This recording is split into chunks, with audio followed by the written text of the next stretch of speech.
Oh, it automatically switches. That's awesome. I totally forgot I enabled Hey, that. Happy New Year! Happy New Year. Yay. Yay! Welcome everyone to another White Pill Wednesday stream. Before we get started, I want to once again highlight if anyone hasn't seen this come up on the other newsletters, I got a new page. It's a bio.link/whitepill. It has all the links to every place where you can find podcasts, the newsletter, anything and everything related to the White Pill project. You will find it there. Whoops. Yeah, so by all means, subscribe with the various services there. I got it on YouTube, Spotify, Rumble. Once again, it's bio.link/whitepill. But for today's, excuse me, for today's episode, I wanted to do a recap of 2024, because, I mean, we've talked about this before, where just the rapid pace at which the 24/7 news cycle goes, things just go in one ear in, out the other immediately, and it just always switches to like a new narrative every single time. That we just forget how crazy it was. Like, let me see if I can pull up the draft I got here. The Apple Vision Pro dropped, which like has totally just like gone out of irrelevancy. I'm pretty sure it still should be available on their site, right? Like you should be able to buy it. I'm looking. Yeah. I'm looking at a list of news events that happened in 2024, and I'm seeing this thing that former One Direction member Liam Payne died after a fall from a hotel balcony on October 16th. I didn't even know that happened. Oh yeah, no. So he not only died, but what happened was they found this drug called pink Molly in his system, which is apparently cocaine mixed with Molly, which is basically just like MDMA. Neat. They found it in his system, and then somebody also made the connection that that Jonas Brothers song, "Watermelon Sugar High," was essentially talking about this because that's like that's basically what it is. Did they hold on? Did they find pink Molly cocaine mix in his system? One Direction, straight to the ground. Can I make Oh, that joke? Jesus Is that a Christ. bad joke? Jesus Christ. Yeah, they found pink cocaine, which is a mixture of several drugs, which is usually meth, ketamine, and MDMA. Jesus fucking Christ, man. Dude is having a fun time. That is. Bro, I've done shrooms, and that's my limit. That's fucking. That's insane. And I haven't even done like major doses. Like that is a crazy mix of drugs to take. What the fuck? Yeah, at that point, just open the medicine cabinet and close your eyes and grab for something and go ahead. Like, I guess, yeah. I I don't know what to make of that. That's a potent mix right there. that's a lot. Yeah. And then we also had the Neuralink implant. They finally fucking put one in that disabled dude, modded quad. He's still kicking it. Well, he's not kicking, but you know what I mean. He's rolling What a around. start. What a He's start to rolling the stream. he's rolling around. He's rolling. Somewhere. You He's can't say rolling. that. Well, he is. What? It's Seen your Hot Wheels over here. Like, oh, what the that's fuck? he called himself modded quad. It's not my fucking fault. Yeah, well, true. Fair enough. Yeah, he's wheeling and dealing. Yeah, it's cool. The guy, he streams every now and then. He plays Civilization. He actually he pulled off I think a 72-hour live stream where he tried to like maximize the capability of his gear just to push it to the limit. Like he did a stream. I don't think I'll be able to find it. Maybe it's on YouTube. But yeah, he did like a whole like streamathon. Modded quad stream. No, this is 9 months ago. No. This is very recent. But he did like one of those subathons Is that what that's called? Yeah. Yeah, yeah. Sub phones. Yeah, he did one of those. Which is kind of funny to see because as soon as the stream hit, because he opened the chat to everyone, everyone was like trying to get him to like shill some kind of a coin. Like they already made a coin for him. They just needed like his seal of approval on it. Everybody was like shilling crypto. Um, but yeah, it was Mm. cool. I tuned in every now and then. He was like playing all these various games and whatnot. He really likes Civilization. Does he get a lot of viewership? I mean, yeah. Initially he did because like this is, I mean, that's a one of one stream. Like you're talking about. First of all, it's not just a disabled streamer. It's a disabled streamer that has like cutting edge neuroscience tech attached to him. So naturally, yeah, you're gonna get a lot of eyes initially. Eventually, the hype got died down, but he had some solid viewership. I don't remember the last time that he actually streamed, but yeah, it happens every now and then. I don't think I'll be able to find a clip. Oh, he actually doesn't have that much media. I might be able to. No, probably not. No, fuck off, CC Cleaner. Yeah. In any case, yeah. So that happened. What else? Let me get my trusty list out. Oh, the Chris Cuomo Dave Smith debate. Oh yes. Oh Yeah, yes, I do that remember was that. that was That was like one of the first podcasts we recorded. I think so. Yeah. Yeah. This debate happened in May. Yeah, it happened in May. And for anyone that hasn't seen it, this is easily like one of the greatest, not takedowns, but like kind of eyes open moments that you can't ignore regarding the COVID stuff. Because here you had somebody part of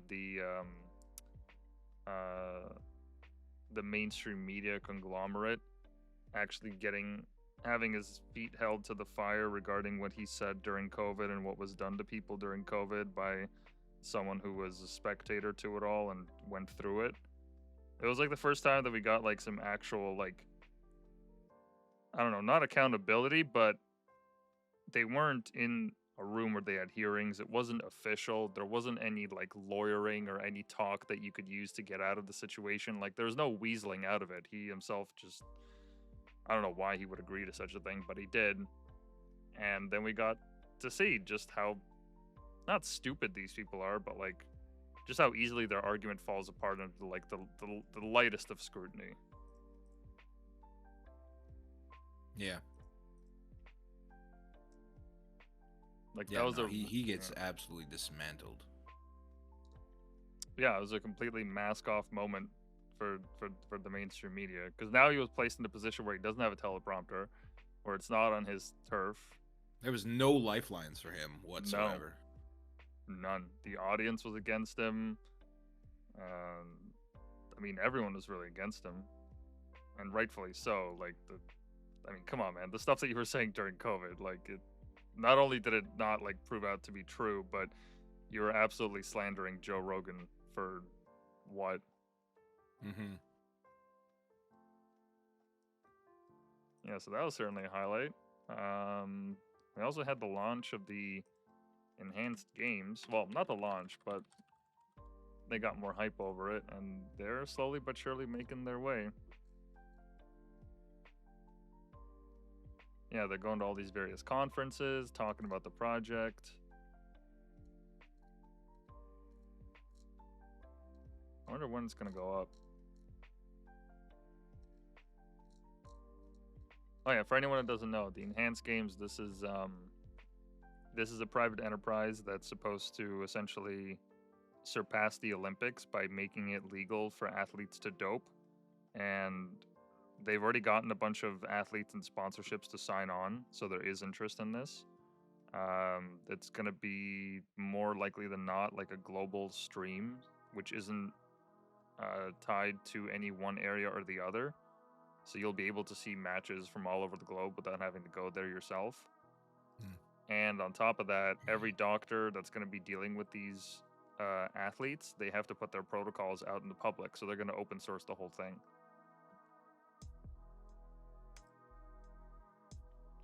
which is going to be wicked because now we get to see gonna be what they're fun all to see. taking. Yeah, yeah. They're gonna be Well, able to show what they're all taking. not only just what they're all taking, but what they're willing to take.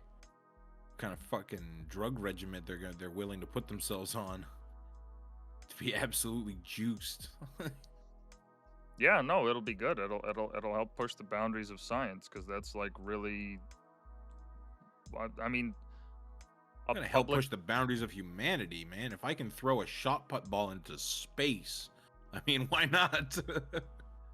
Yeah, and it'll be interesting to see like how much of like this the performance enhancing stuff. Like it's one thing if it's used for an event that lasts a handful of minutes and then you go 0 to 100 and beyond for a little bit and then the rest of the time you're just resting or whatever. But it's another to see like, okay, well, what kind of applications would this have for longevity? Like, is it something that can really be only used for like slight incremental performance games when you need them like at the top of the top, or is it something that you can apply to everyday life? True. True. They're basically human guinea pigs. Yeah, speaking of which, scientific discovery, I actually posted this the other day. This is kind of unrelated. um I'm pretty sure they just cleared uh where is it? They I think these scientists in China, they found a way to clear type 1 diabetes. Yeah, here it is. So for the first time ever, transplanted cells have survived, functioned, and evaded immune detection in a fully immune competent human without immunosuppressive drugs or protective devices. So Oh. they were transplanting cells Mm-hmm. uh, from one person to another without the use of immunosuppressive drugs, which is typically what they have to do anytime like a transplant is done. Mm-hmm. And this is the first time that they are able to do it without immunosuppression, which is Hmm. great because, I mean, you're put into such a, from my limited understanding, you're put into such a state after taking such a transplant that like going outside is a risk or being in contact with other people is a risk just because your immune system is shut down completely. But do you know anything about this stuff?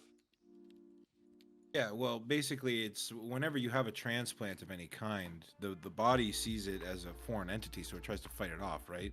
If you Mm, get a kidney transplant, for example, your body, regardless of, you know, how good of a compatible donor and so on and so forth, like I don't understand all the science behind it per se, but what I do understand is ultimately the body fights off any foreign object it finds. So if you have a brand new kidney and the immune system's trying to kill that kidney, that's not good. So yeah, so you have to be put on immunosuppressants. So basically your body learns to work with the new organ and like accept it into the fold rather than see it as an intruder.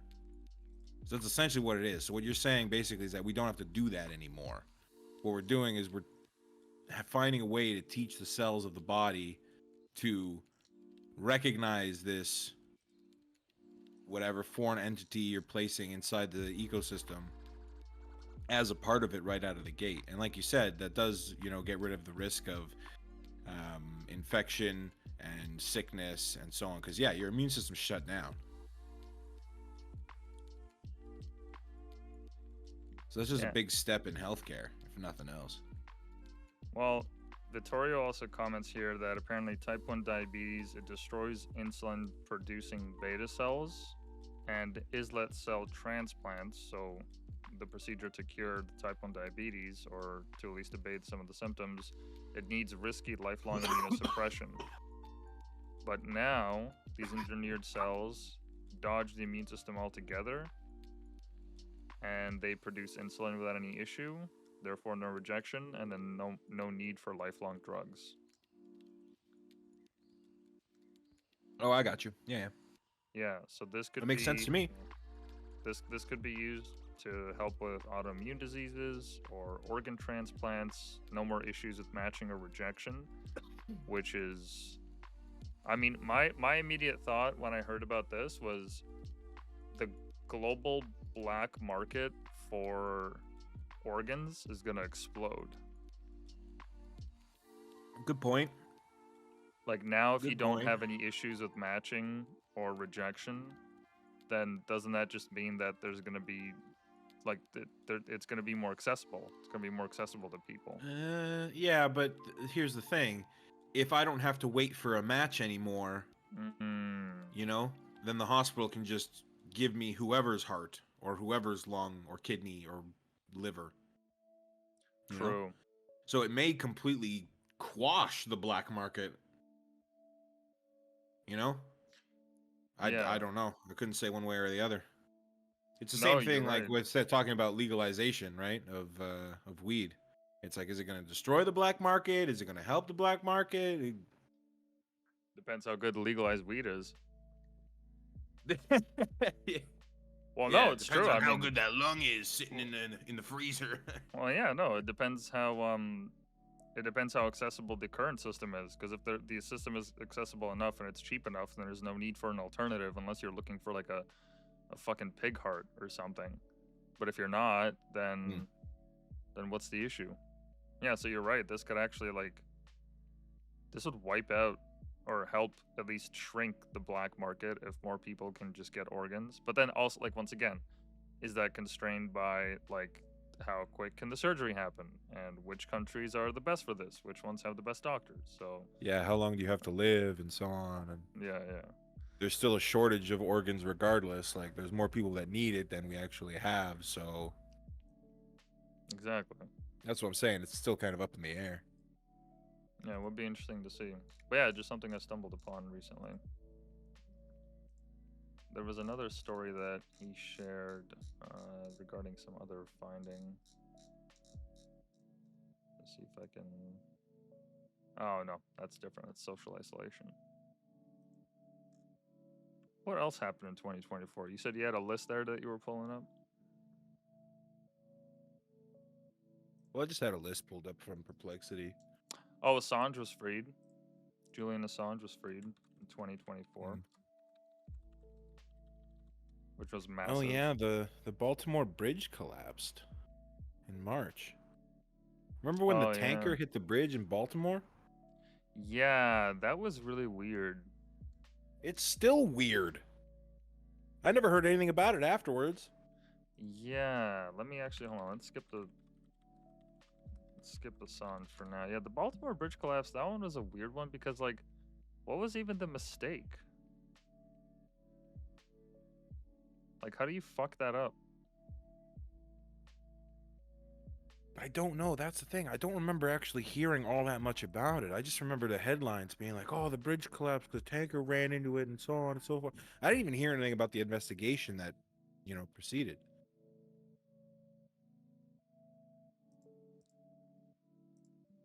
So let's pull that up. So at 1:30 a.m. had a collision, resulted in the death of 6 construction workers who were repairing potholes on the bridge. Holy shit!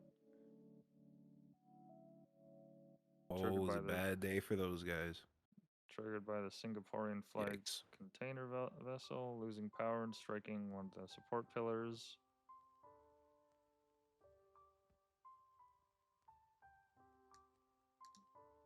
They dropped anchor to avoid the collision, and it still didn't stop it.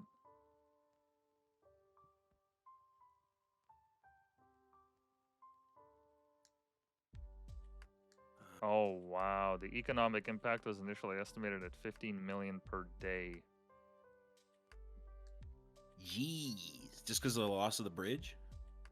Yeah, the pre-construction started actually this month, which is going to take 4 years to complete and cost approximately 2 billion. Oh my god, I can't wait till fucking robots start building our shit for us. Bro, no, for real, like this shit would be avoided completely. They wouldn't have to put up with this. This is insane. Yeah, well, AI is going to be driving the boats pretty soon, so. That too. Oh yeah, then we wouldn't have crashes in the first place and no need to put in construction bots. Yeah, you're like, we're gonna have construction bots fix our mistakes, but we don't need to be making these mistakes. Yeah, it looks like the owner of the company had to pay $101 million to the federal government. Who the fuck? Hold on. The owners of the Dolly. Who are the owners of the Dolly? How much money do they have? That would sink people. Most people. By Grace Ocean Private Limited. What is the estimated total value of all assets owned by Grace Ocean Private Limited? I want to see how big of a hit this was. Because if you're talking about paying $101 million fine, Jesus Christ. Well, that's market cap. That's no. They own 57 vessels. It's involved in deep sea freight transport.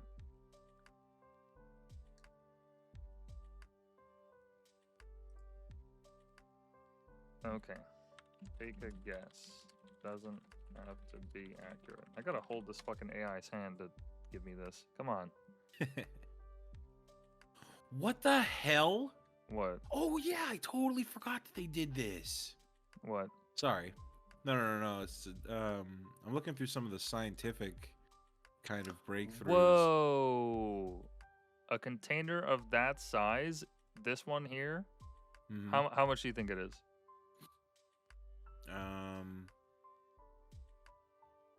You mean like one shipping container? No, the boat, the fucking boat. Oh, you mean the entire boat? Fuck. Just guess. I don't know. I want to say somewhere in the, let's say 500 million. Bro, it's 90 mil. That's it? 90 mil. Roughly 90 mil. I expected more than that. And they have like 57 of them. They have 57 of them. Okay. Well, 57 vessels. I don't know if any of them, Yeah. if all of them are that size, but yeah. Holy shit. So 100 mil is actually pretty feasible for them if they have vessels like this. Yeah. Yeah. Wow. Okay, well, they're starting construction this year, which is great. Welcome back, Baltimore. Not yet. 4 years, remember? $2 billion for a God. bridge? Are you serious? Jesus Christ. I hope to put Yeah. lights on that thing this time. On the columns. On Oh something. yeah, there's gonna be That's there's gonna nuts. be huge regulations around that bridge now. What caused the crash? I'm actually wondering. Were they just like asleep at the wheel? Were they just like working 18-hour shifts or something? Oh. No, you were saying there was power failure, didn't you? Yeah. Electrical outlets.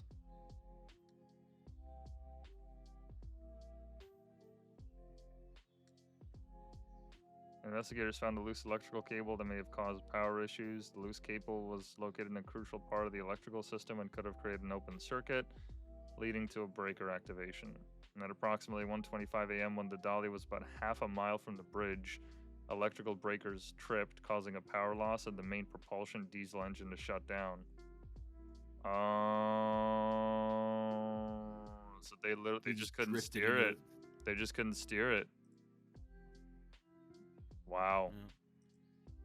But how does that happen? You're telling me one wire causes this fucking catastrophe? Like, Well, not one wire. That's what the investigators found. They found at least they're one like, I wire. found they this know loose of. wire. I guess, yeah. That's wow. That fucking sucks. Insane. Wow. Okay. That is unfortunate. What was that discovery you were talking about earlier? You remember they mapped out the brain of a fruit fly? Something like that. I remember something like that.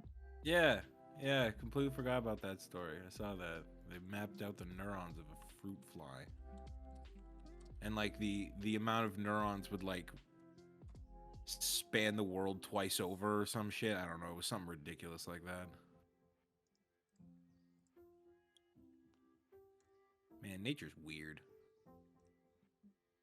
The 3D model of the fruit fly contained 140,000 neurons and over 50 million connections. Whoa.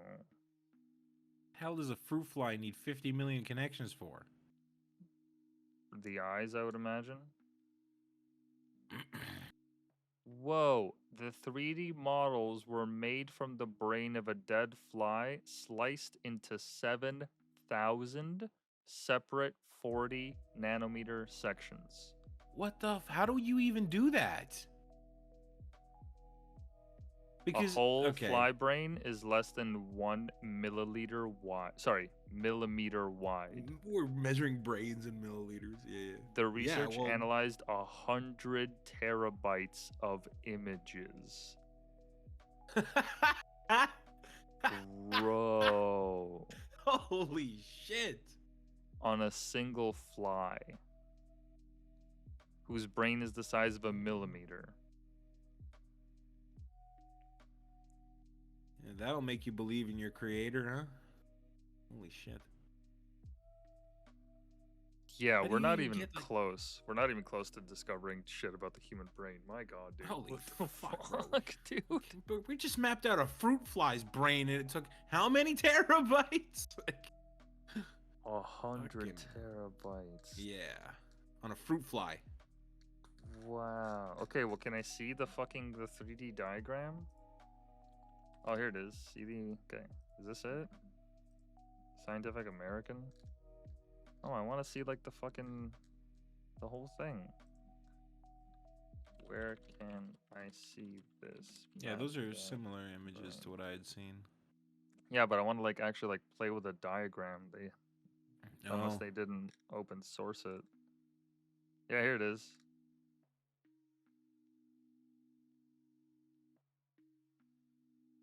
There it is. Access the fruit fly connect to me. Oh, I gotta sign in with Google. Okay, hold on. Let me do this off stream. Flywire. One sec. Yes, continue. I don't even understand how you get to that point though. Like cutting a fruit fly's brain into 7 different sections. Like, what the hell are you even cutting it with? Because here's the main laser? principle. Whenever but here's the thing. Here's the main principle. Whenever you cut something, there's always losses, right? Like if I'm cutting something with a circular saw, right? I'm gonna lose 1/8 of an inch because the thickness of the blade, or sorry, not 1/8 of an inch, the 16th, because the thickness of the blade is a 16th. So everything it eats through is gone, right? And it's the same thing with a laser or water jet or whatever you're cutting through, you're destroying in order to separate it. Like, Let's find what in out. the hell do you even use for that? So to slice the fruit fly brain without losing any material, researchers employed a sophisticated technique called serial section electron microscopy. This process involves several key steps, which is 1, to first fix it with a solution containing heavy metals, which bind to neuronal membranes and synaptic proteins, which enhances contrast and preserves the brain structure. Okay. A diamond knife was used to cut the brain into the 7,000 slices. Oh, 7,000. Each slice was automatically imaged using electron microscope. 21 million images. Knife. So use the diamond knife. Yeah, see, fucking use a diamond knife next time. You won't Yeah, lose just an use a eighth. diamond, bro. What is You this, Minecraft? You don't lose 1/16 of an inch. Did they just Minecraft their way into the neurological pathing of a fruit fly? Yeah, kinda. Let me see this shit.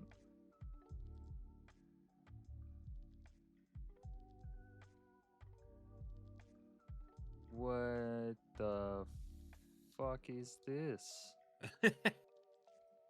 What the fuck is this? It's just like 2 strings of neurons. How do I... Where's the plus and the minus button? It says Oh, you have control wheel 3 to zoom in. cells. Those are 3 cells in the brain.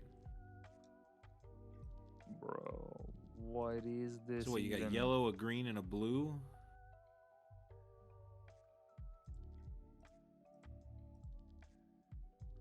Hold on. Oh, no, hold on. I'm gonna go back.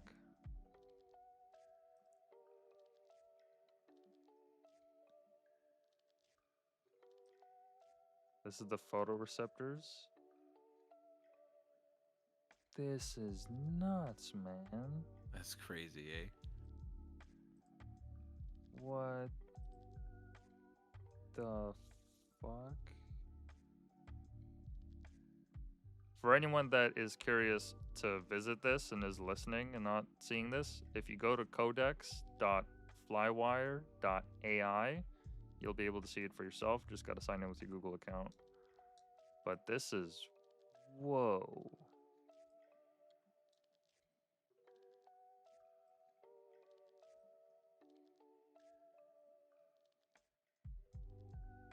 That is incredible. I mean, look at how much depth the image scans got. Yeah.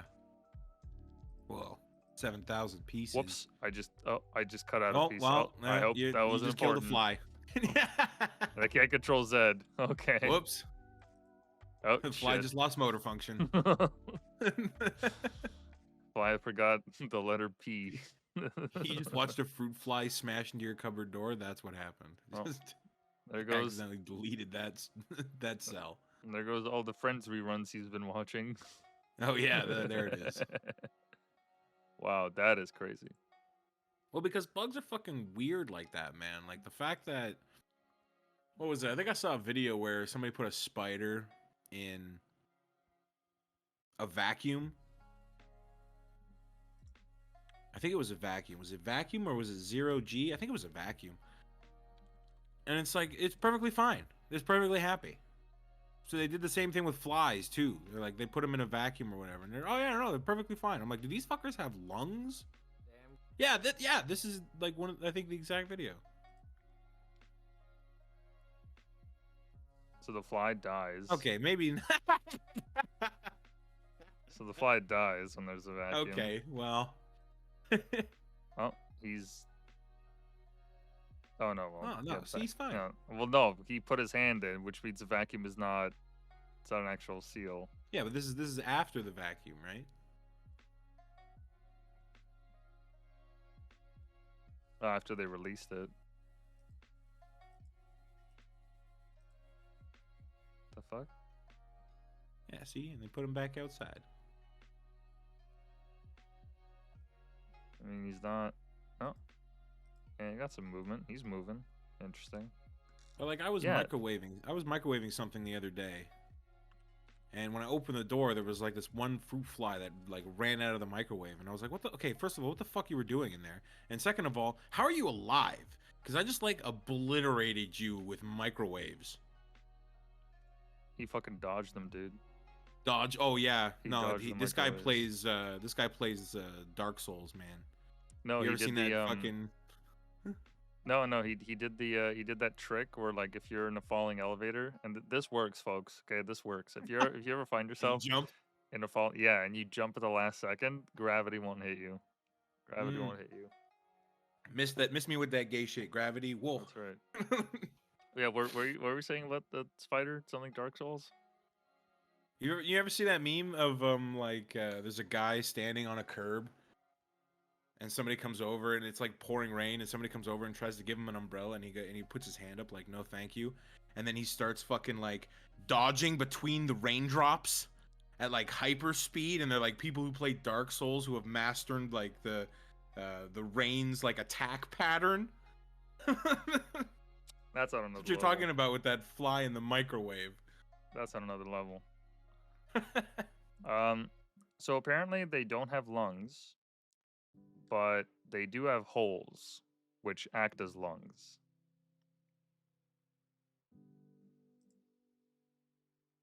So they have all these different So holes. it's just like a one-way. What? Air rushes through them like a gentle breeze? I mean, that's what it looks like. Huh. I mean, it doesn't. I don't think it passes both ways, but at least for like the diagrams that we're looking at, What the it looks like it goes in one way and out the other. So like, just naturally air currents or whatever the hell just makes its way into them. It's kind of like sharks. If they stop swimming, they can't breathe. Well, it says here, what? Sharks. If they stop swimming, they can't breathe? No, because they need the water to pass over their gills. How does that work, actually? How does that... I'm pretty sure I'm not wrong about that. Hold on. Do sharks die if they... Do sharks lose oxygen if they stop swimming?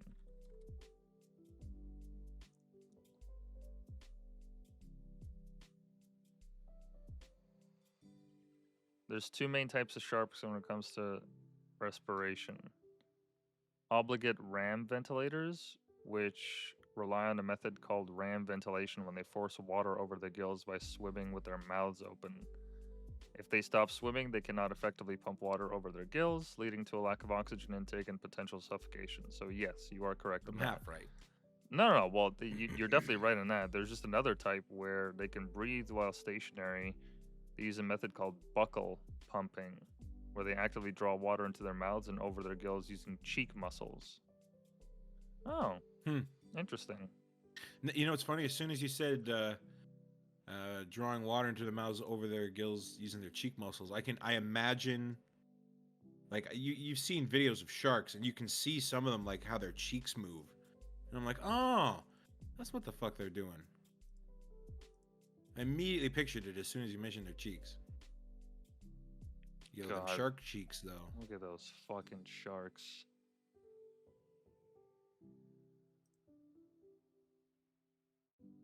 Yeah, see? You can see his cheek moving. He's chilling. Oh.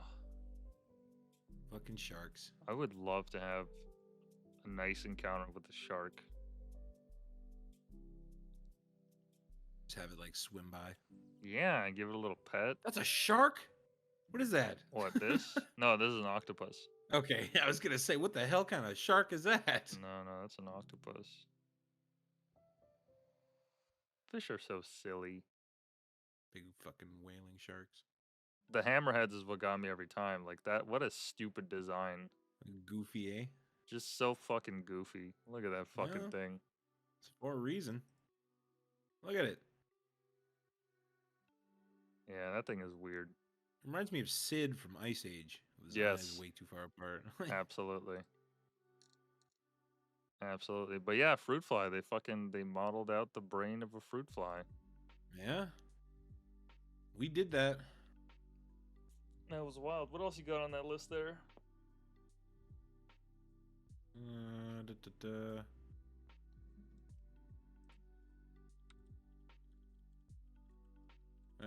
Oh yeah. Where was it? Oh, here we go. Travis Kelce and Taylor Swift became the year's most talked about couple. Okay, hold on. No. But actually, on that topic, no. Here's what we're gonna do. Give me the breakdown, the estimated breakdown of profits that cities gained off the Eras tour? From the Eras tour in 2024. Or break it down by city.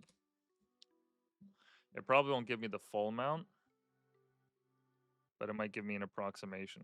Because yes, this was like a real thing. Swiftonomics or whatever the fuck it's called.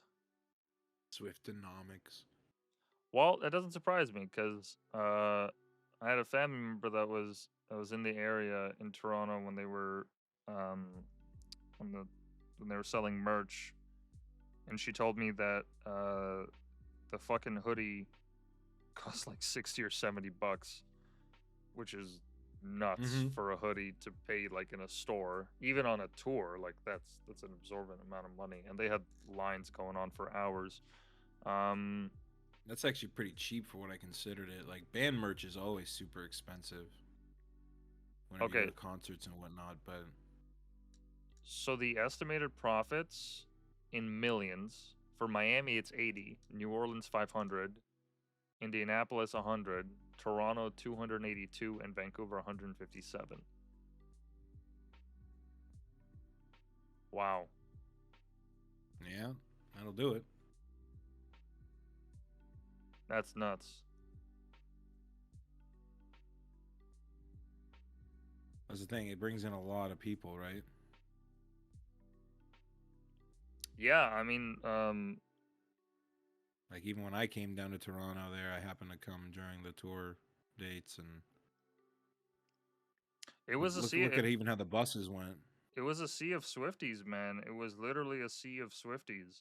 When I came down to get you from the train station, um, it was nuts. So they're just like an ocean of women, all dressed similarly, but not the same. And sparkly boots. Justin Trudeau went down there. He went to Oh. dance. Oh, did Yeah. Yeah. Did Good you for remember him. that? He went to the. No? Yeah. No, I don't remember our prime minister going to a Taylor Swift concert.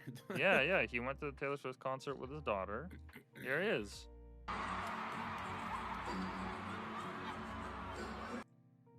There he is. What the fuck? I mean, look. Jesus. He's spending time with his daughter. I know, he's just such a goofball. He is such a goofball. Like when you see him at the women's. Stop hockey running our game. country into the ground and do your job. Where's the women's hockey game? Here it is. Oh yeah. Look, he's clapping so much that he startled her. So hard. Yeah, like scares the shit. Like, what are you doing? Is that his daughter? No, I don't think so. You think that's just a rando? I think it's a rando. Jeez, that'd be fucking weird, eh? Maybe that is his daughter. I don't know what his daughter looks like. I have no idea. If you That's ruined Canada and you know what, clap your hands. So yeah, the Swift Eras tour brought in a ton of money. That was wild. Mm. And also, yeah, just this weird, like, I don't know. Do you think that effect that she had was like an actual bump? Like for a little bit, there was that whole like, just like we drew it up meme from Biden when the what's it called? Who was it that won the Super Bowl that year? Forget the fucking name. What was the name of Travis Kelce's team? Kansas City. Yeah, The Chiefs. they won, right? Yeah. Yeah. So like, dude, I just remember a lot of talk of people being like, "Oh, like who she's gonna endorse is actually gonna Taylor mean a lot." Swift. Yeah. Oh, I completely forgot the Super Bowl was in February of last year. Yeah. Do you So think, it counts as 2024. do you think that actually like had any bearing on the election, on people's choices? Like, I don't know, I No, find it hard to and that's no, and that's the thing, and that's what happened as soon as Trump won, or it announced that Trump won. A bunch of people I know started making videos saying that the celebrity endorsement was dead because so many celebrities came out supporting Biden and the Democrats and so on, including Taylor Swift, and it clearly had no impact, or at least not enough to override the general discomfort of the populace. You know, people clearly had an opinion on politics at the time. I mean, these days, who doesn't? And clearly felt in a way that it didn't matter who was endorsing who, they didn't care. They had their own beliefs and they believed this was a good path for the country. So no, the celebrity endorsement is dead. I mean, Mark Ruffalo, George Clooney, Taylor Swift, a bunch of late night talk show hosts, including Jimmy Kimmel. They were all endorsing Kamala, and it meant nothing. And because I was worried initially, like when Taylor Swift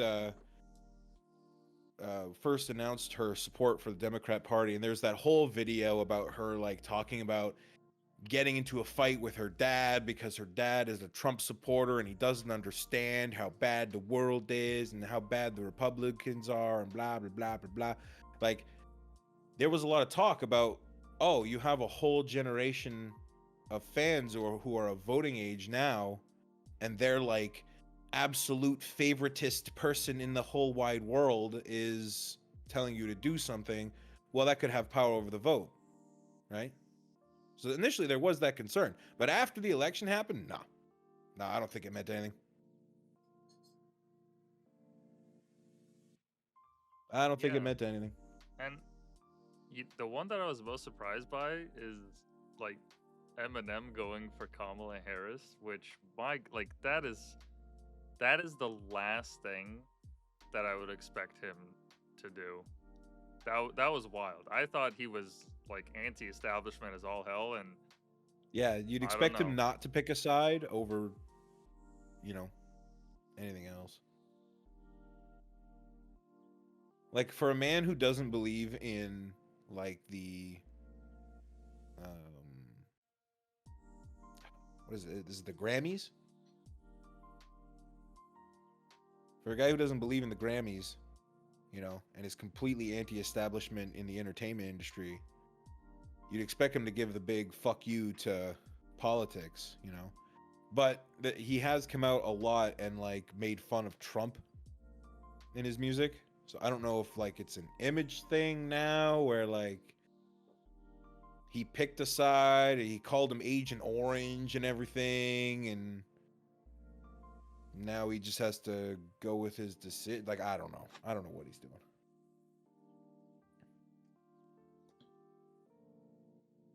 Yeah, that was a weird one to see. But no, I pulled it up because apparently like some estimates were made that they spent over $1 billion. Oh wait, no, sorry. No, it wasn't $1 billion. This is about the debt that they incurred. Yeah, they ran out of money in the campaign, which is fucking nuts. How much money did they Kamala campaign spend? It's up there. They're in debt. Like Trump offered to pay their fees because they had money left over. Ay. Well, because Trump didn't have to do anything. That was the best part. God. They spent 1.5 billion over a 15-week period. Jeez. If my math is correct, isn't that 150 million each week? Right? Let me make sure that I'm not just. Let me break this down real quick. 150 million times. Oh wait, no. Hold on. No. What am I doing, dude? Yeah, just divide this by 15, you fucking retard. 100 million. They spent 100 million. Yeah. Wait, it already says here. Okay, I'm double retarded. Well, like I'm doing the math in my head now, and I'm like 15 weeks, 1.5 billion. I'm pretty sure we can do that math, can't we? Yeah, no, dude, math is not my strong suit. As you guys can see, this is why we're on the internet. That's exactly why we're on the internet and not in school. That's nuts. 1.5 billion in 15 weeks. Wow. That's a lot of nuts. Bro, and these people lecture Elon Musk about how he should spend his money and what he should do. Yeah. Bro, oh, come on. Come help us. Come do this. Come do that if you think you're so great. Well, you fucking do something. It's not like you don't. It's not like you're lacking the resources or the manpower. Dude, remember when they literally ran like a coup against against Biden? Remember that? Remember that little fun gem? Yeah, that was fun. Completely forgot about that for a second. Yeah, that was something else. The signature didn't look like his on the paper. There was no formal announcement of him coming out and speaking to the public. Yeah. And then he ran to... What even event was he at where he threw the MAGA hat on? Like, what the fuck is even going on? Well, some people are saying that, like, that was like, fuck you. I believe that. That was like a fuck. But here's the thing. Go ahead. When I hear stuff like that, I'm thinking, okay, well, is he coherent or is he not? Yes, that Like, was the to, point I was gonna make. and is like, did if he's not coherent, then who's actually pulling the strings? Because we could say like, okay, you know, there's this idea of a deep state and the bureaucracy that's behind the presidency and all these special interests that provide the funding and the intelligence agencies and so on and so forth. That whole cabal obviously exists. Um, and they have been essentially running America on autopilot ever since Biden came in because he's not able to make all the decisions. There's no way. Um, but then what about like little personal stuff when Biden goes to do little events like this? Who controls him then? Yeah. Like, is Jill? Who Is she the oversaw one? this? Yeah, like what the hell's going on? Remember when they found fucking cocaine in the White House? Yeah, Remember I that? do. Yeah, I do.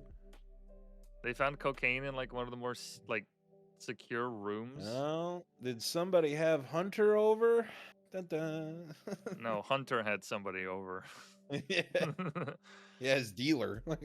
208 milligrams of cocaine found in a cubby. Found in the cubby. The White House.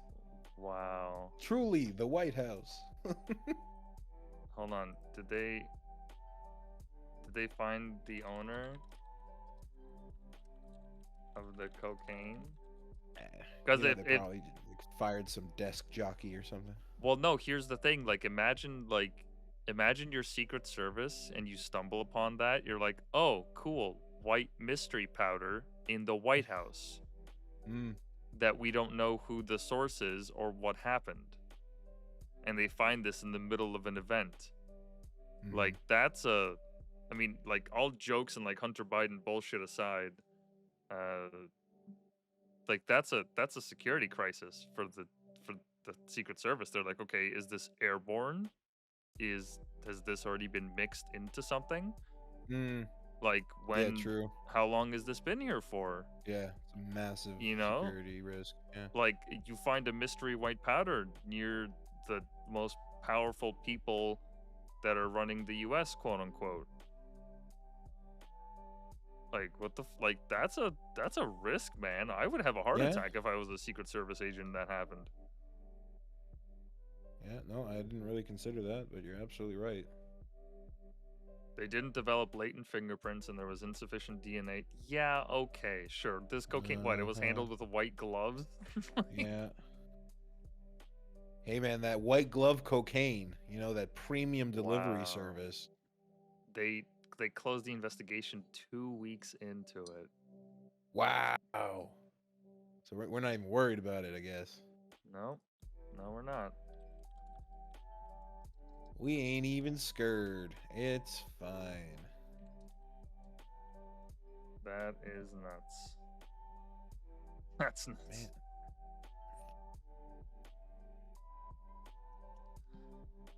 Man, I don't understand people who can like watch things like E-Network, like E-Talk and shit like that. Because I'm looking through some of these searches on Perplexity, and some of them come up like top red carpet moments of 2024, and I'm thinking like, oh, was there some other shit going on, like something akin to the Will Smith slap, you know, Chris Rock slap, like, you know, real stuff. Nope. First thing that comes up is Zendaya's iconic looks. Like, what the fuck? Yeah, it's weird. Her iconic looks of 2024. It's like, who gives a fuck?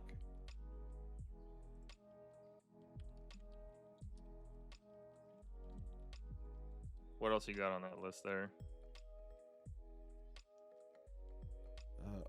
Sabrina Carpenter wore a vintage Bob Mackie dress. Yeah, no, not that. Yeah, no, I know. It just literally not just that. pulling your leg. Literally anybody but that. Literally anything but that. Yeah. They had the breakthrough in the Alzheimer's diagnosis. You remember the blood test there that evidently has a 20% accuracy in determining Alzheimer's disease? Oh, that tech. The Yeah. tech that they came out with. Yeah. I heard about this. That's I don't know. I don't know. Where is it? No, hold on. Latest product that tests blood for Alzheimer's. Was it developed in Canada? Because if it is, I don't trust it. Because it's going to be like, oh, you're going to have Alzheimer's. So, are you interested in MAID?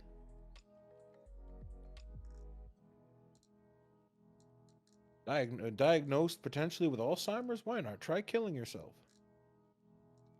I'm having a hard time. Oh, I think I found it. Oh, it says 90% accuracy. This might be a different one though. By identifying Alzheimer's disease in people experiencing cognitive symptoms. So if you're already experiencing it, but if Oh. you're already experiencing cognitive symptoms, then aren't. Yeah, what the fuck do I need your test for? All right, Yeah. you piece of shit. I thought it was going to tell you, like, you know, oh, you're 30 years old. We're going to do, you know, we're going to take your blood or whatever. Or you're 40 or whatnot. And it's like, oh, you have the potential for Alzheimer's, you know, when you hit, I don't know, 65. If I'm already experiencing symptoms, I don't give a shit. I'm already forgetting stuff. Yeah.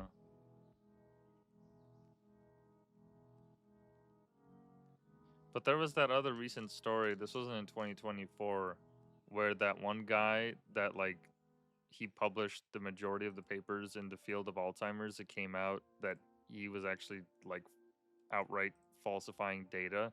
So entire branches of studies into Alzheimer's have been just wiped out because they're all built on his research. Oh, wow. Oh yeah, this is real. That's diabolical. Alzheimer's research.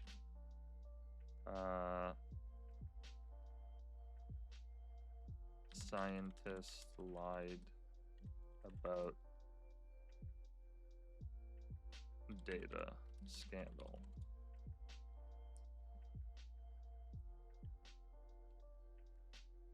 Yeah. Oh, it wasn't 2024.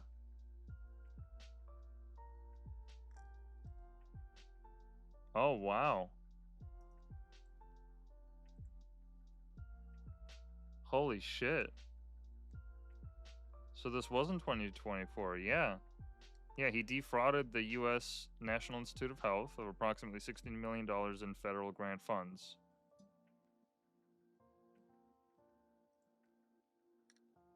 Wow.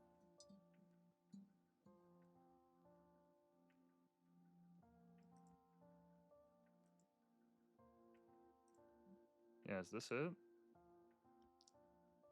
Or is this another one?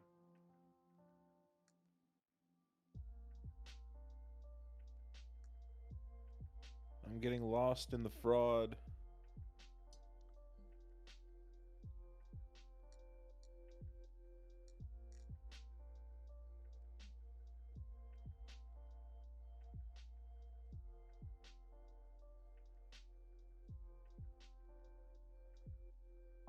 More than 100 research papers published since 1997 and 2023, including some that played a role in early development of possible medications that were co-authored by Meslaya, who was a separate individual.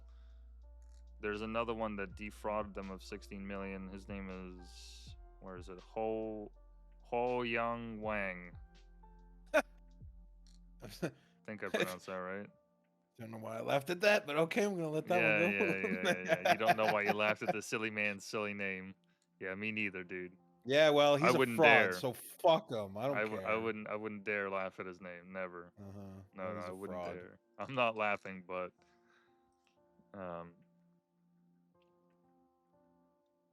that's okay. So that's two separate cases of frauds in Alzheimer's research, which Neat. So a lot of money in Alzheimer's fraud. that's funny. I feel like there's an Alzheimer's joke in there somewhere. Probably. I forgot I gave him money already. But I forgot it. Oh man, that's so fucked. That's so, that. You know what that makes me think of? That makes me think of like how much How much other like fraud is there in what fields of medicine? Because so Mm. get this, apparently, I heard it on the Joe Rogan podcast. No, but apparently, hold on, did one of the Rothschilds have a hand in what was defined as medical practice? Let me make sure I got this right before I fucking go on a long-winded rant. Yes.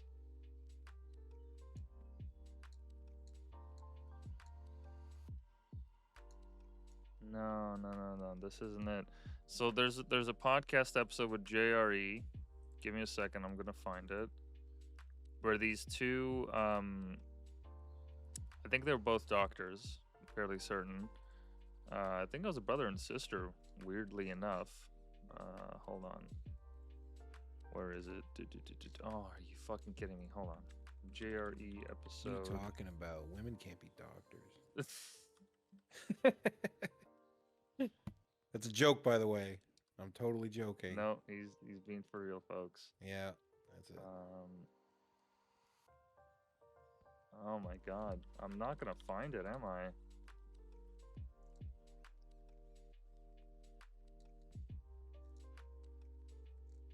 Damn.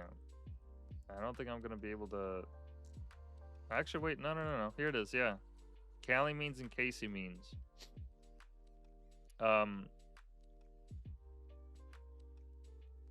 They were both doctors. I think she did some kind of a surgery. Medical doctor, yada yada yada.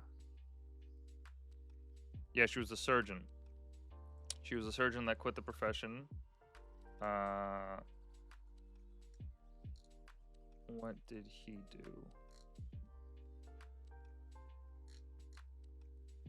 Write a newsletter. Okay, sure, but what did you... Where do you actually do? Who are you? Oh, here we go. We can look at his shit. I'm pretty sure he actually he worked as a lobbyist for Pfizer. Let's see.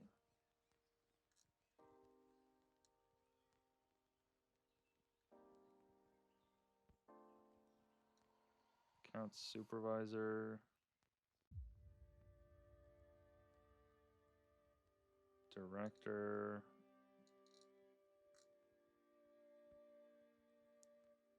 Oh, yeah. Looks like he worked for an insurance company called Zenefits.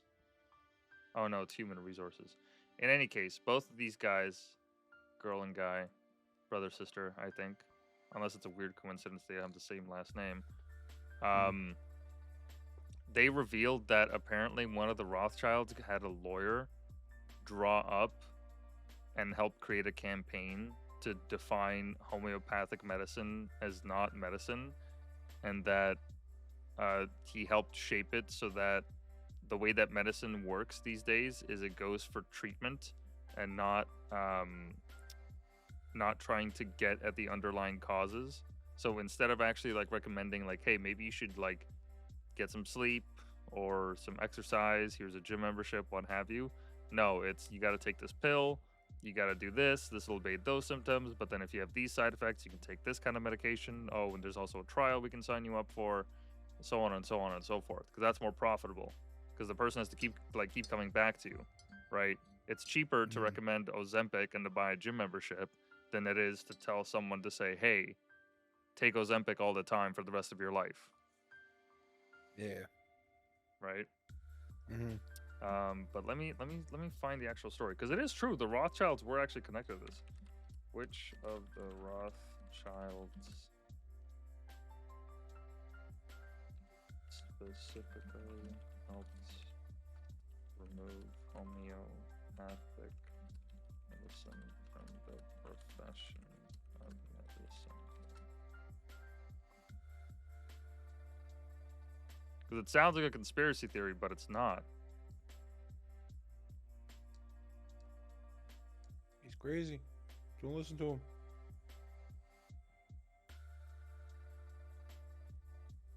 It looks like it's Henry or Henri de Rothschild.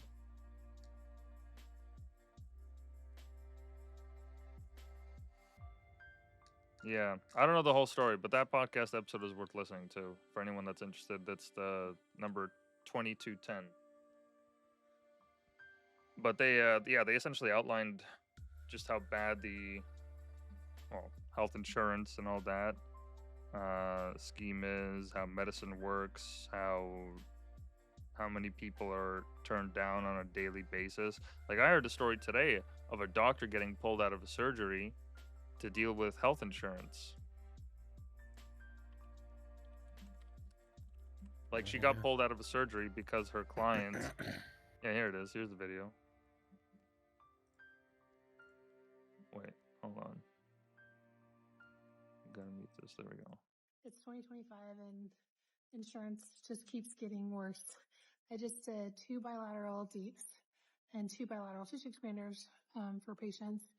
And I've never had this happen before, but during the second deep, I got a phone call into the operating room saying that United Healthcare wanted me to call them about one of the patients who was having surgery today, who was actually asleep having surgery. And, said I had to call right now. So I scrubbed out of my case and I called United Healthcare, and the gentleman said he needed some information about her, wanted to know her diagnosis and whether her inpatient stay should be justified. And I was like, do you understand that she's asleep right now and she has breast cancer? And the gentleman said, actually, I don't. That's a different department that would know that information.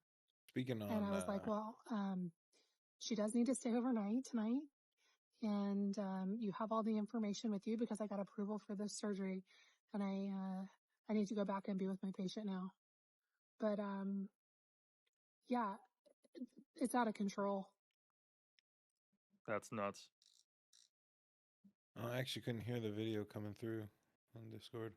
Oh, do we not have audio enabled? And I don't know. I don't know if it's on your end or my end. yeah, you should be able to right-click on the stream and make sure there's audio coming through. Yeah, I got volume up and everything. Mute's not on. Oh, that's a shame. I don't know. That's weird. I'll have to figure that out. But yeah, you were saying?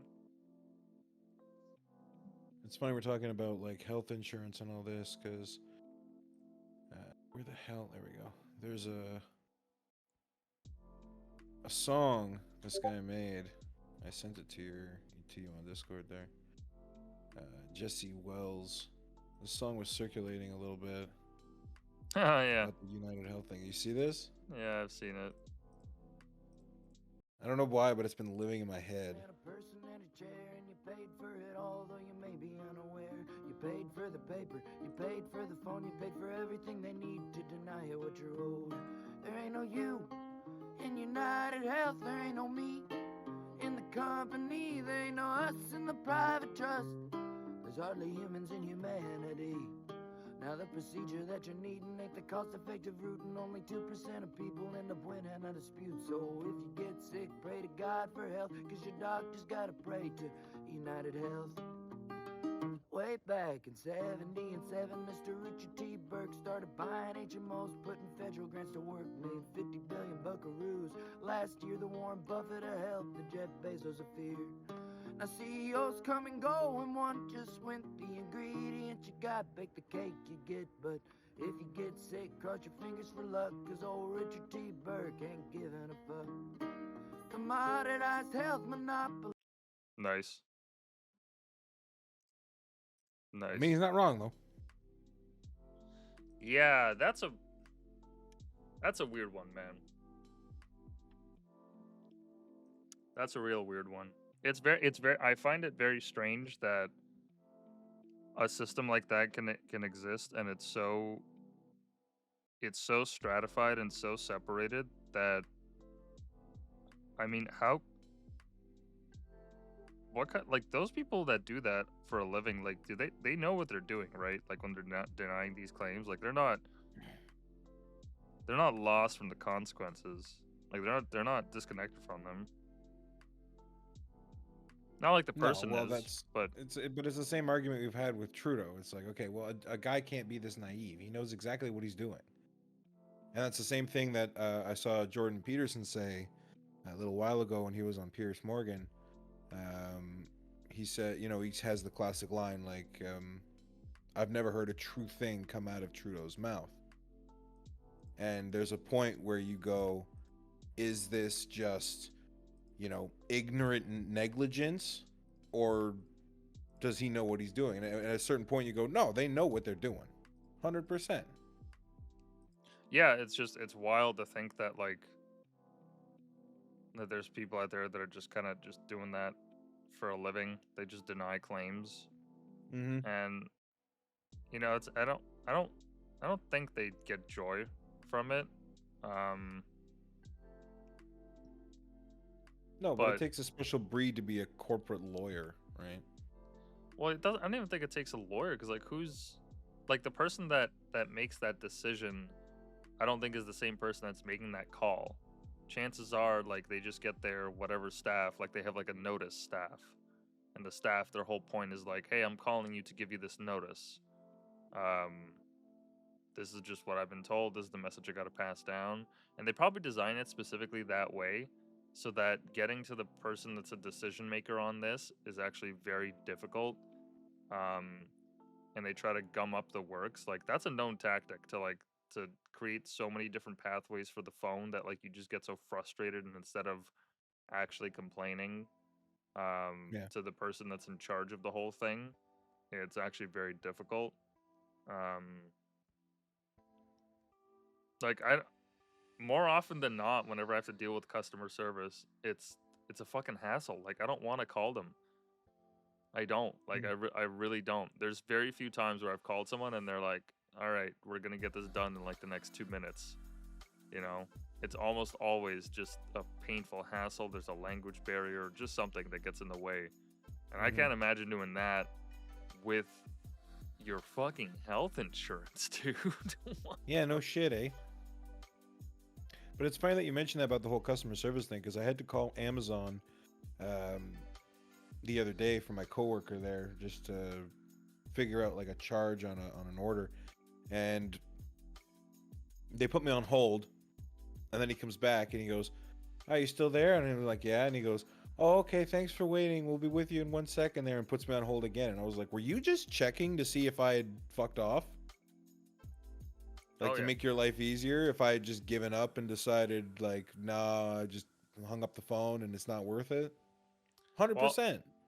yeah, that's part of it. I mean, I do it at my job, like just to like let the person know, like, hey, I know you've been holding for a while.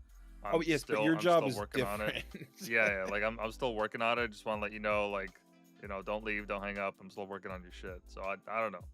No, Maybe it's that. that's different. Like they came back to literally just be like, "You still there?" And I'm like, "Yes." So why would I go anywhere? In your case, it's different because you know there's a lot more riding on what you're doing. Yeah. You know, and it's a lot more personal and more involved than that than just simply being like, "There's a charge on my credit card from Amazon and I don't understand it. Can you explain to me?" These people don't want to deal with you.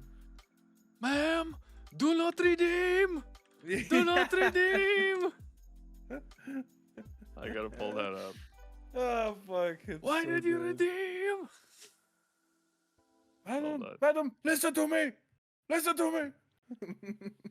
Give it. Make sure you got the audio, man. I got the audio. It's You not got coming through, and for whatever reason in the stream, it looks like the audio is coming through like my visualizer. Like I don't know what's Oh going well, on yeah, yeah. here. I have to fix that. Oh, that's It's okay. through OBS. So the visualizer, I yeah, don't yeah, know that's why. fine. I don't But know why no playback audio. isn't coming through. Yeah, I'm not Like getting none of any this. audio through Discord. No. I won't get it. I won't get it. Maybe I have to go. Maybe it's something on mine. You just Let me do what let you're me doing. let me shut off the stream. I'll not this stream, but We're leaving. It's over. Get we're out. leaving. No, yeah. Also share. Oh, application audio. That's Yeah, what. that'll do Okay. it. No, I got you. I got you here. I'll just share the screen instead. There we go. You won't be able to see the feedback, but That's fine. All right. Stealing it for your Yeah, there we go. own. I won't get it. I won't get it. I won't get it. He's I trying to won't get it. cancel. He's trying to Ma'am, cancel. what are you doing? What are you doing? I'm adding this Ma'am, to the. are you a prostitute? I'm adding this. No. You what? No. No, bitch, no. No. Do not read him that. Do not read him that. Do not read him that. Oh man. Now I fuck your family. Hello. Oh, Hello. what? Hey, What? hey, Family. hey, hey. Now, Whoa. now I You fuck motherfucker. your family. Cool your jets. Now I fuck your I whole have one family. more card for you. Now, There's I have one more. bitch, you are a fucking $500 card. asshole. You've been on the Oh fuck! You gotta love it. You gotta love people just freaking out, getting owned. There's another great one. What's this? If you wanna go, Oh, then the you go bloody to hill fuck. and go down. Why you get Okay, fried, yes, man? why? Are you crazy? You're fucking Because paranoid, you are man. fucking, you are fucking. You fucking you, bloody. You bloody. Fuck you, bloody. Bastard, bitch. You Fuck you, bastard, fuck you. you. Bloody, fuck you, bloody. Yeah, I remember that one. That's a good one. I like how they bring. I like how they. Okay, well, hold on. Do not redeem. I like how they say bloody though. Like it's like an English thing, right? You could take the English out the India. See, but see, can't you know where I'm going with this. You can take. I like how they use bloody. It's amazing. It's amazing how deeply that's been rooted. Like, Yeah, because they kept hearing you bloody Indians. That's funny. they yeah. took the word back. They took it back. It's They theirs took it now. back.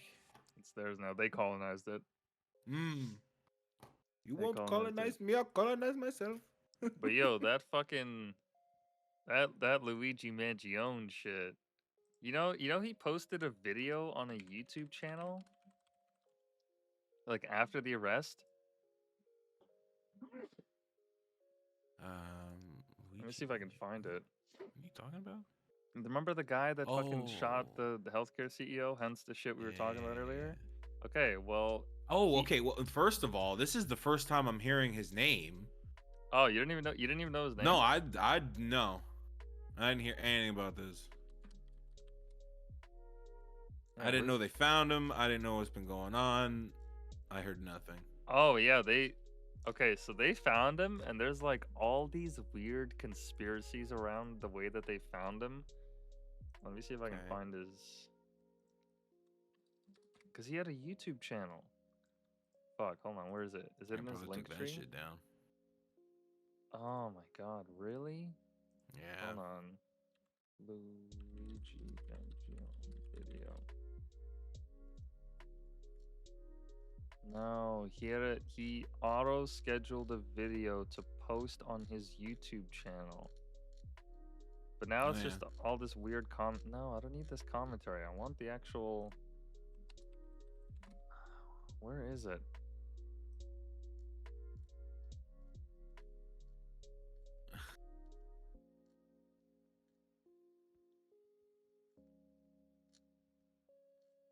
No, I gotta find it. It was yeah, here it is.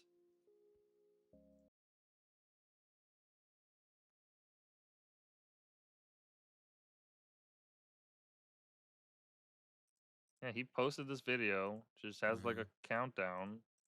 To the truth. I don't know what it is though.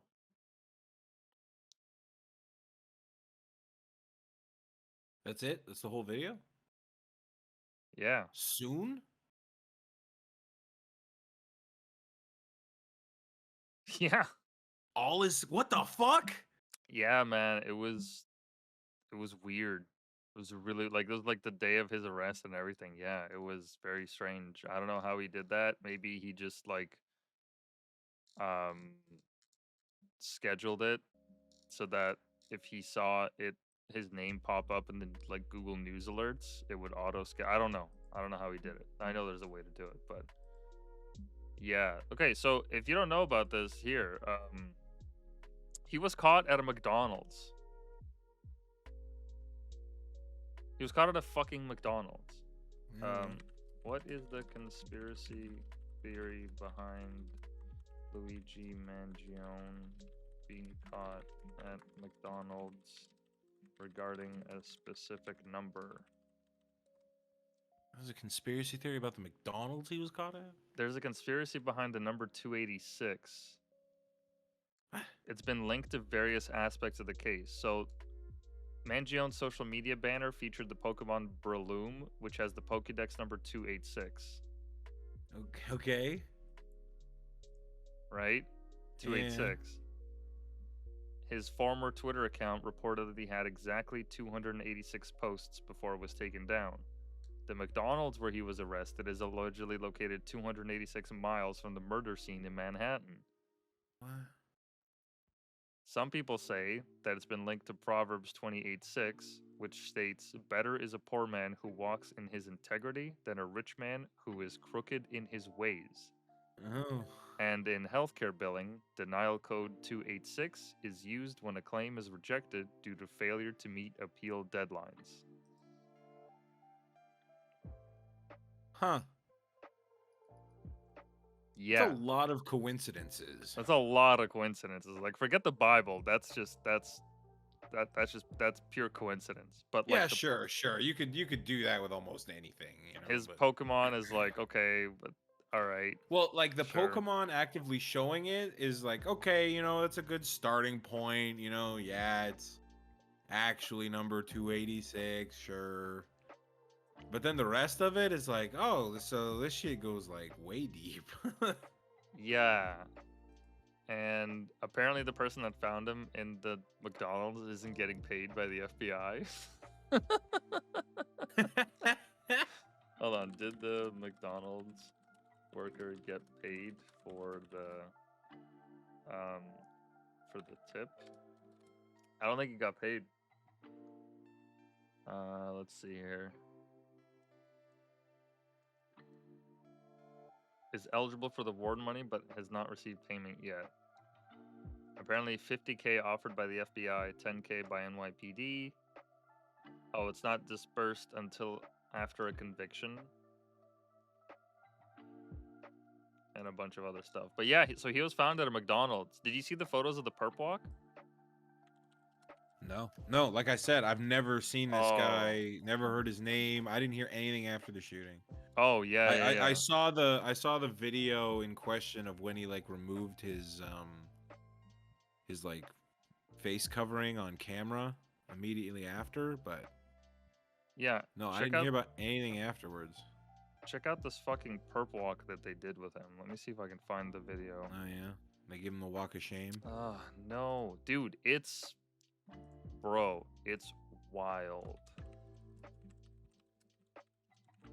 They didn't give him the walk of shame. They put an army behind him. Firearm. Jesus.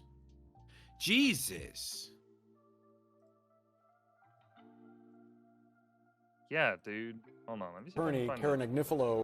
He has a bigger fucking crowd than El Mincho. Like, what the fuck? Is this the best quality they can do, really?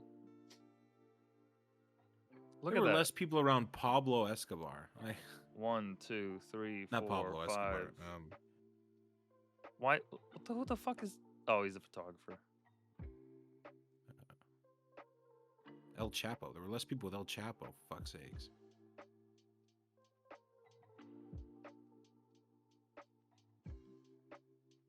Yeah. Like, I don't understand what you're expecting to happen here, because as far as the story goes, at this time, he was a lone gunman who shot a health insurance executive over. Did they find out, like, did he lose a loved one or was denied coverage or what? No, so his whole thing is that he had surgery, his back surgery, that was like debilitating. Like he literally like couldn't even have sex. Kind of figured that's what the photo was. Yeah, like that's how bad it was. The guy couldn't even have sex. And before that, he was a very active, like fit. Before dude. that, he was a sex machine. Yeah. Um, and I don't know. Were Luigi's health insurance claims ever denied? Because I don't think that was ever clear, or at least I haven't. Yeah, it says that there's no record of him having United Healthcare coverage. Because the thing is, the United Healthcare coverage, the guy that he shot from United Health Group, the CEO, they have the highest rate of policy cancellations out of any health insurance company in the U.S. Yeah, well, in that song you just saw, it was what was it? It was 2% of claims that were disputed were won.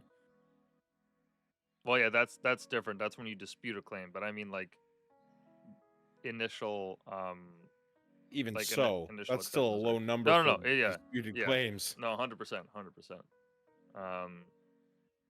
But yeah, there's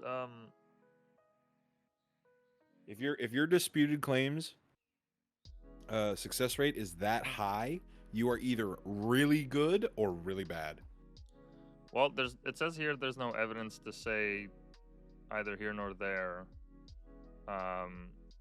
Okay, so no real clear motive for the killing? Well, there's also an issue where, what was it? What did they find him with? Where? Because I killed you for 280, what was it? 285? 286? It isn't an answer. Like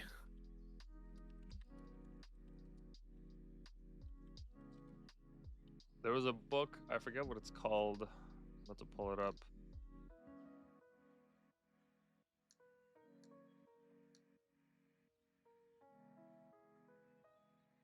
No, that's Goodreads. That's a review. There were these 3 words. Oh, what were the words written on the bullets? Right.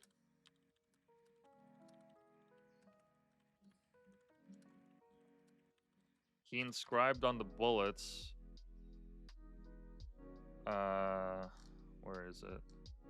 Deny, depose, and delay.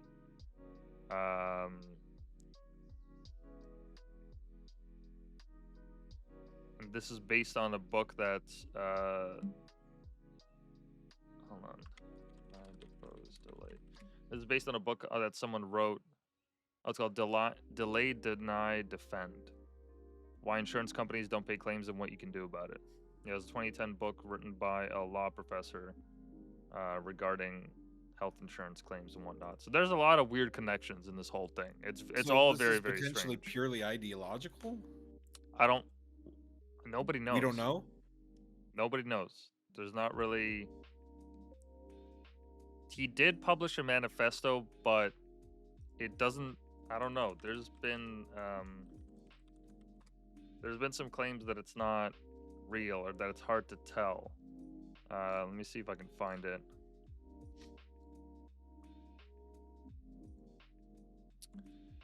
Give me the full text of the manifesto.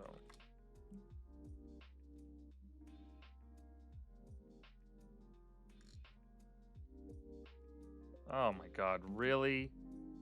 Wait, the whole document has not been officially released? What? Really?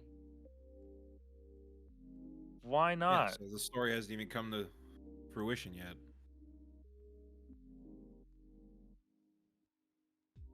Well, look, one way or another, apparently he's getting a lot of support from prisoners. Like that little perp walk or whatever it is they did. They cleaned up his hair, touched him up and all that. Made sure he Did looked nothing but parade him. super nice. Well, because, I mean, he shot someone that a lot of people could agree made a lot of decisions that sent a lot of people to death. Yeah, the social media reaction was very strange. I don't know what to make of it. What do you think about what he did? Well,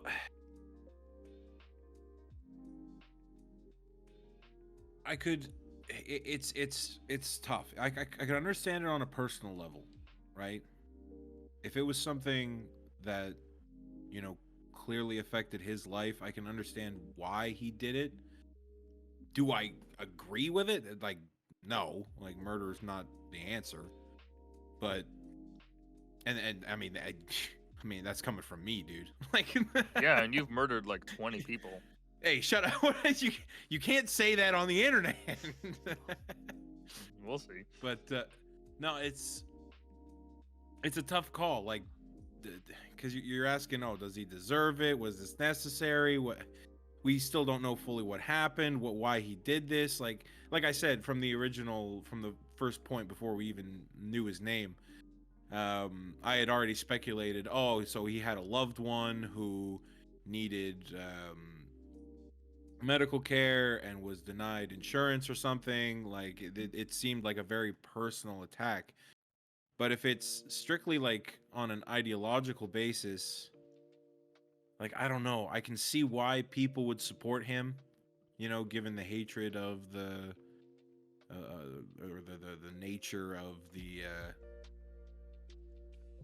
target, and the general hatred in the general populace. But I don't know. It's very strange. When I saw the video of the man, there's an old video of a father he's like pretending to be at a phone booth in the courthouse, and Yeah, I he saw turns that. around and he Yeah, like, because the dude molested his daughter or whatever the hell, and he just shot him. yeah. It's like something like that. Yeah, no, I agree with that. And that man walked free. Because even the judge was like, this man is under so much duress and so on. Like, we can all understand. March of 1980. Yeah.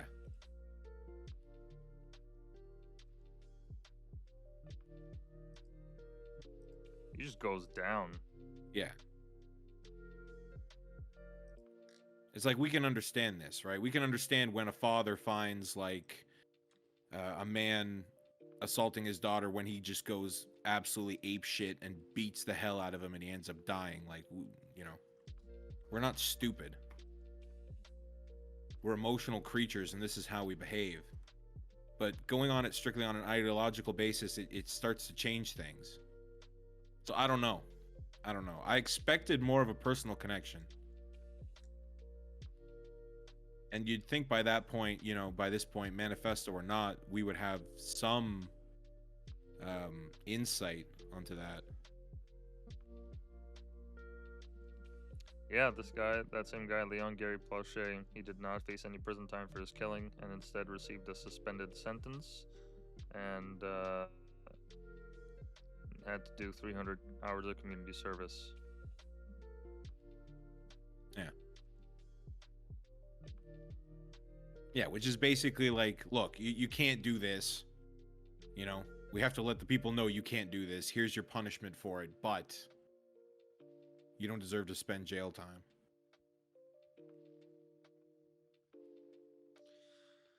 Yeah.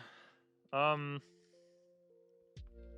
don't know. It's the moment that we start justifying, like, I hate that it's kind of referencing stupid comic book logic, but yeah, to an extent, when we start saying that some people deserve death and others don't, it's one thing to say it for a one-on-one crime where like one person is imposing their will on a single other person or multiple people, but like there's a direct line of cause and effect. Like when it comes to child rape or anything like that, like you can make a strong argument for the death penalty there. But when it comes to something with a diffused sense of responsibility, like the CEO is not the guy that's calling up these people that are getting denied and telling them directly on the phone or to their face, like, hey, by the way, I'm personally denying your claim. But even that aside, that doesn't mean that he has no power over the way that they deal with claims. And there are a lot of deaths that happen as a result of all these denied claims, or just people waiting for healthcare. As we know here in Canada, there's plenty of incidents like that. So, I mean, what does a consequence like that even look like? Is there something that the government has to do, or something about the way that the market has to change? Because like realistically, like all this scandal is gonna do is it'll highlight some kind of a discussion, and maybe somebody in Trump's office or administration can start an initiative. But I mean, like, what does the solution even look like that? I mean, you can't just force the company to have a certain acceptance rate, because then you're capping on the amount of business that they can make. And if that happens, well, why would they bother staying in this market when they can just go elsewhere?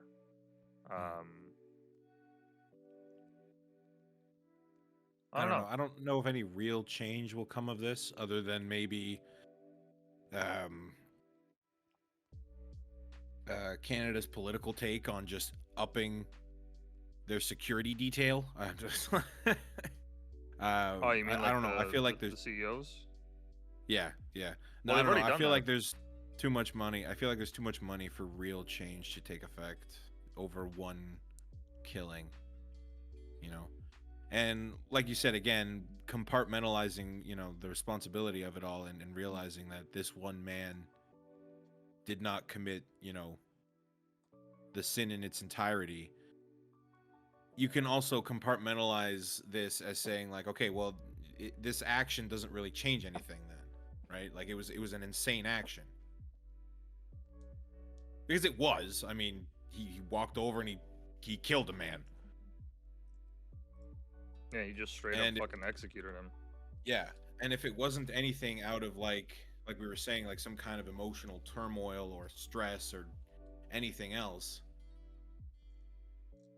and this man simply took it upon himself. Like, as soon as you said the comic book logic, my mind, like, that's what that came to as well. It's like this whole question of, okay, this sense of self-justice and this vigilantism, like this Punisher style, sense of justice in a, this small microcosm. But it doesn't really work. We can't really have that discussion. And will real change come of it? I doubt it. Trying to see if there's footage. No. What the fuck? I don't know what that was. I'm not going back to that. That looked like some schizo shit, and not in a funny way. Freaking Twitter. Like some actual schizo shit. Is there really no footage of the shooting? Are you serious? Like, I can picture it in my head. I've seen video of it. What do you mean? yeah, I'd like to pull it up. They recreated it on like Christmas, where the Grinch shot Santa. Jesus. Yeah, they went to like the exact same place too.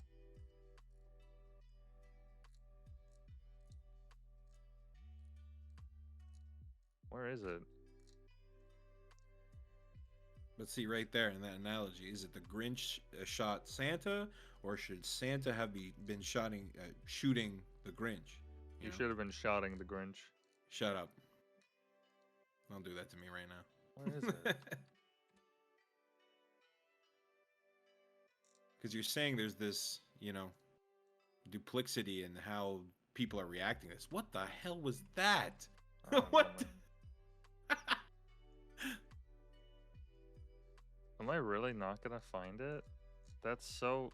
It was like security footage too, of the same place in New York of like a Santa Claus, some dude dressed as Santa Claus going around and got shot by some dude dressed up as the Grinch. That's insane.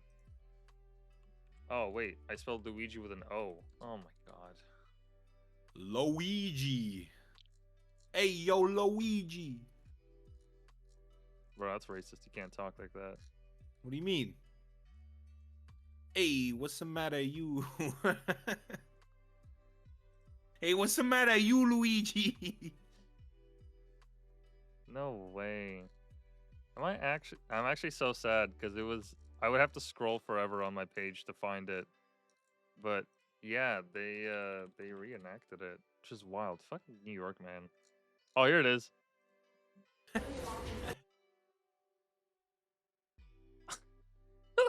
That's fucked up. That's fucked up. Oh my god. That's fucked up. That is fucked up. Can I see a video of the original shooting? Jesus Christ.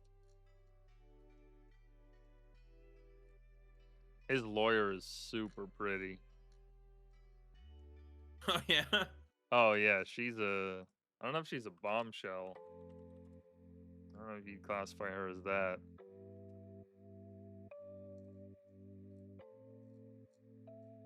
I was gonna say, geez, that wasn't her, was it? Saying No, that, it that was we her. get immediate discovery of Never mind, not a bombshell. Ay, ay, ay. the We are New York redefining the State Police term Department bombshell. and FBI. And But yeah, she was making the claim that this isn't going to be a fair trial.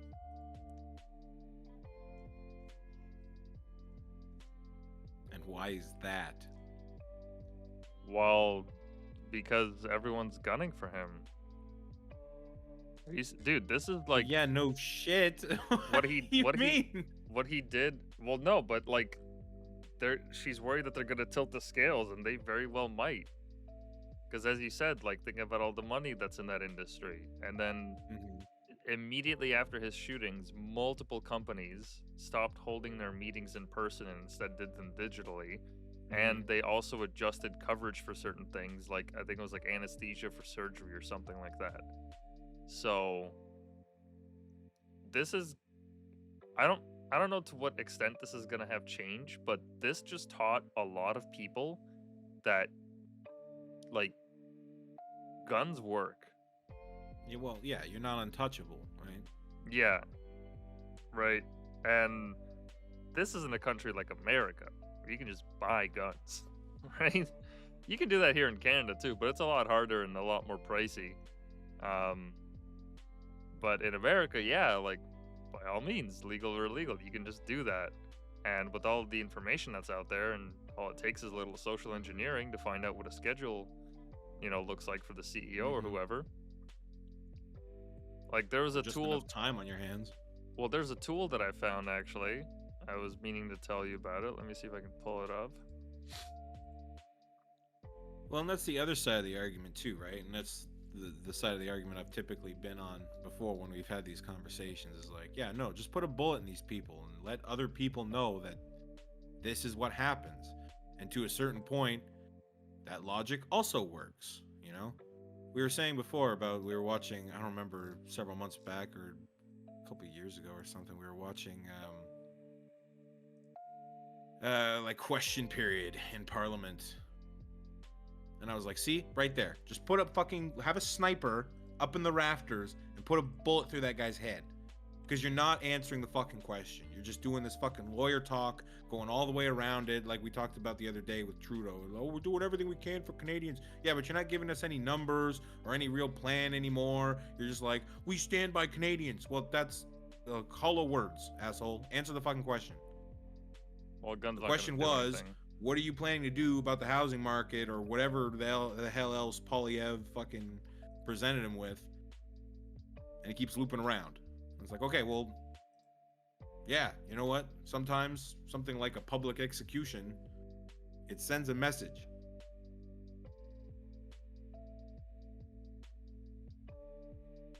I would disagree. See? And that's fair.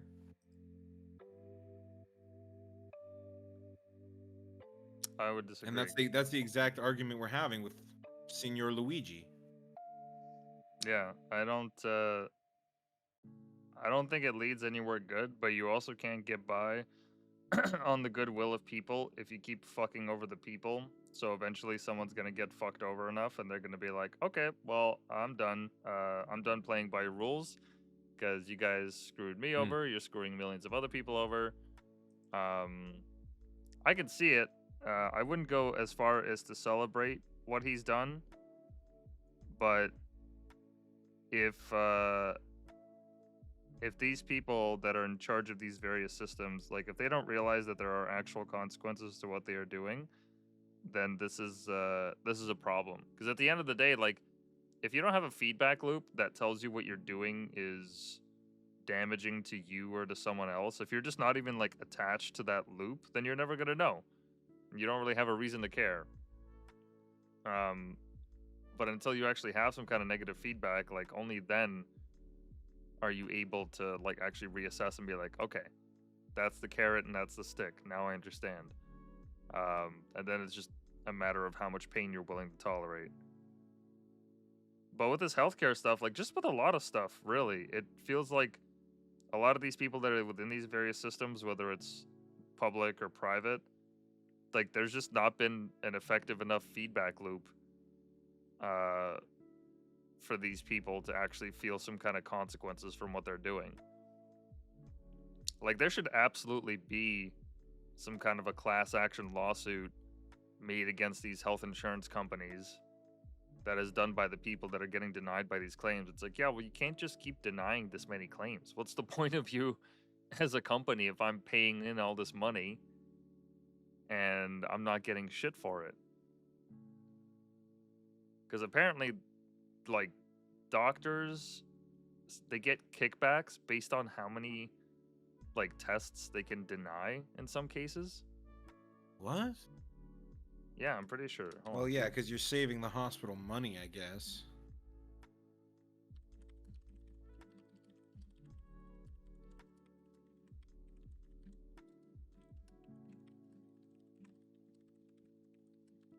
I want to see if that's It's true. fun, but it's funny now that I'm thinking about this whole Luigi case. Is that, like, for whatever reason, I'm hinged on the emotional investment Luigi has in what's happening. Like that changes the story for me completely. What? Like if his 12-year-old little sister or something was diagnosed with cancer and he had to move back in with his mom to help fund her treatment and all that and so on, and they're so in debt that they're gonna lose the house and so, like, and they were denied claims by United. I could understand. I could better sympathize with Luigi. Mm-hmm. But if he took it upon himself to ideologically go out there and shoot a man because, you know, other people have been denied and he feels this is horrible, it's like, okay, well, I don't know. It loses something for me. It's weird how that, I don't, am I a psychopath? Like, am I like, oh no, this was totally appropriate as long as he was emotionally charged in his decision. Like, what? No, it's just it's tough to embrace somebody's ideological framing from which you're like completely separated. Like we don't really have to worry about that issue of health insurance nearly as much. Like I knew a guy that got treatment for his cancer through our provincial healthcare system, and it's a fairly treatable cancer when you're young. And he didn't have to. I don't think he paid a single dime for it.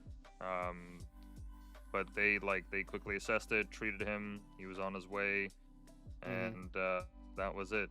Got discharged and does tests every now and then that I think he has to pay a little bit for, but it didn't bankrupt him is the point, and it didn't like fuck him over. Yeah. Like that's, to me, that's like, okay, well that's the system working. Like that's the kind of stuff that I love to hear. But then I've heard plenty of stories. I've heard plenty of stories of people, coworkers or otherwise, that had to go to the ER and they're waiting for 6+ hours and they can't just keep waiting because they have to go home because they have to go to the shift the next day. They can't just. Responsibilities. They got responsibilities. They got a life to lead, dogs to walk, kids to look after, whatever the fuck. And then they go home and they don't get it treated, and then it becomes something more serious, and so on and so forth. So like, it's a weird bag that we have up here in Canada. So it's hard to identify with him ideologically, but also just in general, like, you know, what are you gonna empathize with more? Somebody that has like some long ass manifesto that's writing about it, or someone that simply said, well, they did this to my family member, so I'm gonna stand up for my family. You know, I don't think that makes you a psychopath. I think that just, it's easier to connect with that kind of message, you know?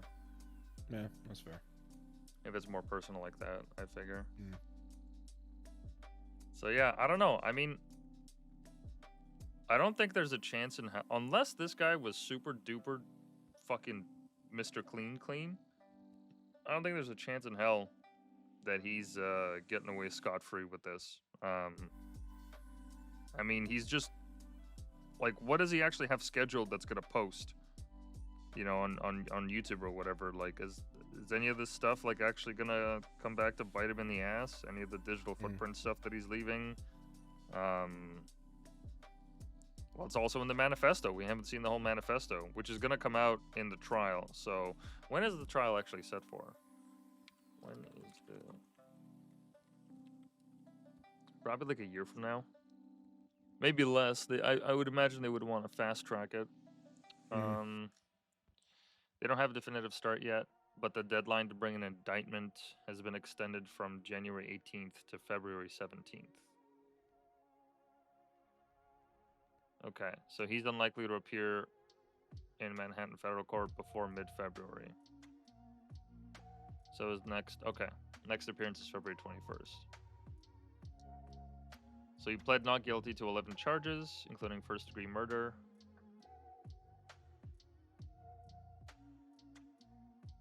One of the charges carries the possibility of the death penalty.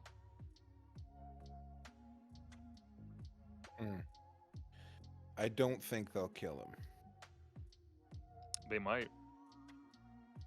I don't think they will.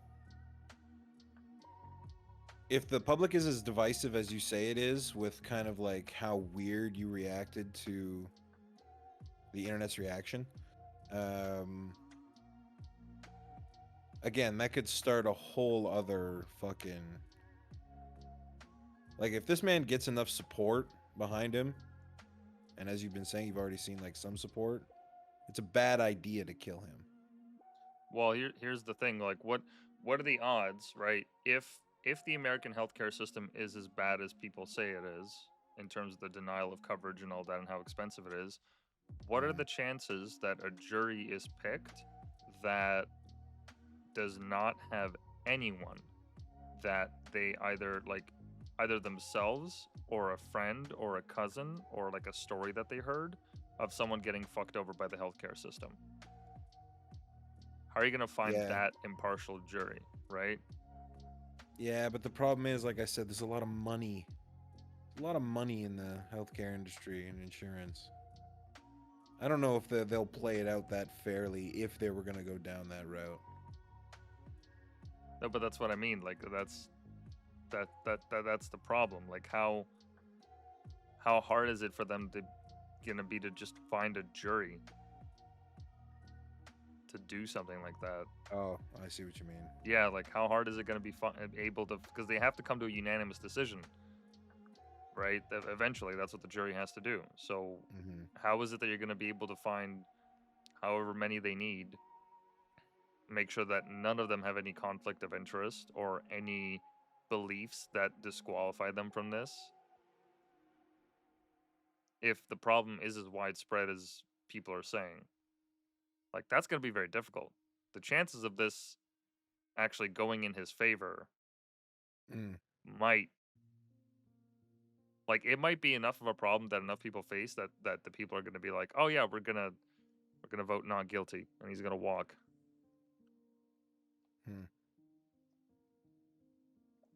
I don't know. Depends on the evidence. Depends on what kind of evidence they got on him. I mean, the guy was fucking with him. Like, do you have the list of charges of everything he's being...